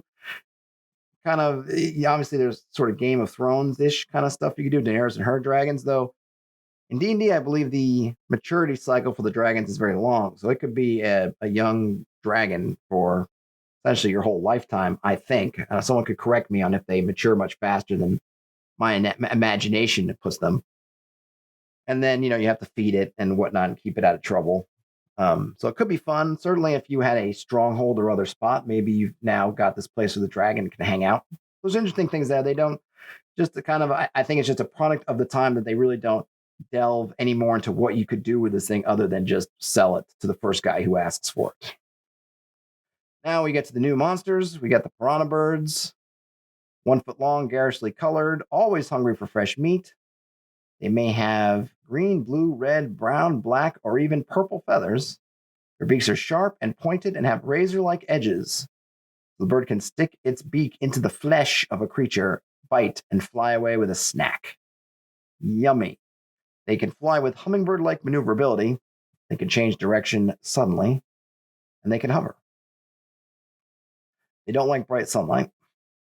Then we have steam weevils, which are basically what you expect. It's kind of a swarm. And then we got the lava lizards. They like to be in pools of bubbling lava or close by. And I believe, let's see. Yeah, so if the creature is struck by a non-magical metal weapon, you have to whoever owns that weapon must make a save versus magic wands, or the weapon melts from the intense heat of the creature's interior. They still get hurt by the hit, so the lava lizard will still take damage, but you lose your weapon through melting. And that is the end. Do you have any questions or comments? Our designers and editors can help. Send your questions to D&D Questions, care of TSR, PO Box 756, Lake Geneva, Wisconsin. Zip code, what is that? 53147. Please don't send anything there. I am sure. I don't know who is at that PO Box right now. It is not TSR. They are not answering D&D questions. Is there anything at the end? Okay, so here we get the map, and they're using squares rather than hexes, presumably because this is really not a large area. I can only imagine that's probably the reason why. I mean, I'm assuming that all of this would fit probably fairly comfortably into one. Let's see. I don't know the math on it exactly, but what is it each? Does it say how big each square is? I'm sure it said somewhere. 1 square equals 300 feet. So what is it? How many? Oh gosh, I'm terrible. What are the 300 feet per mile? No, I mean, how many feet per mile? I mean, not 300 feet. Let's see. 1 mile in feet. 5,280 feet.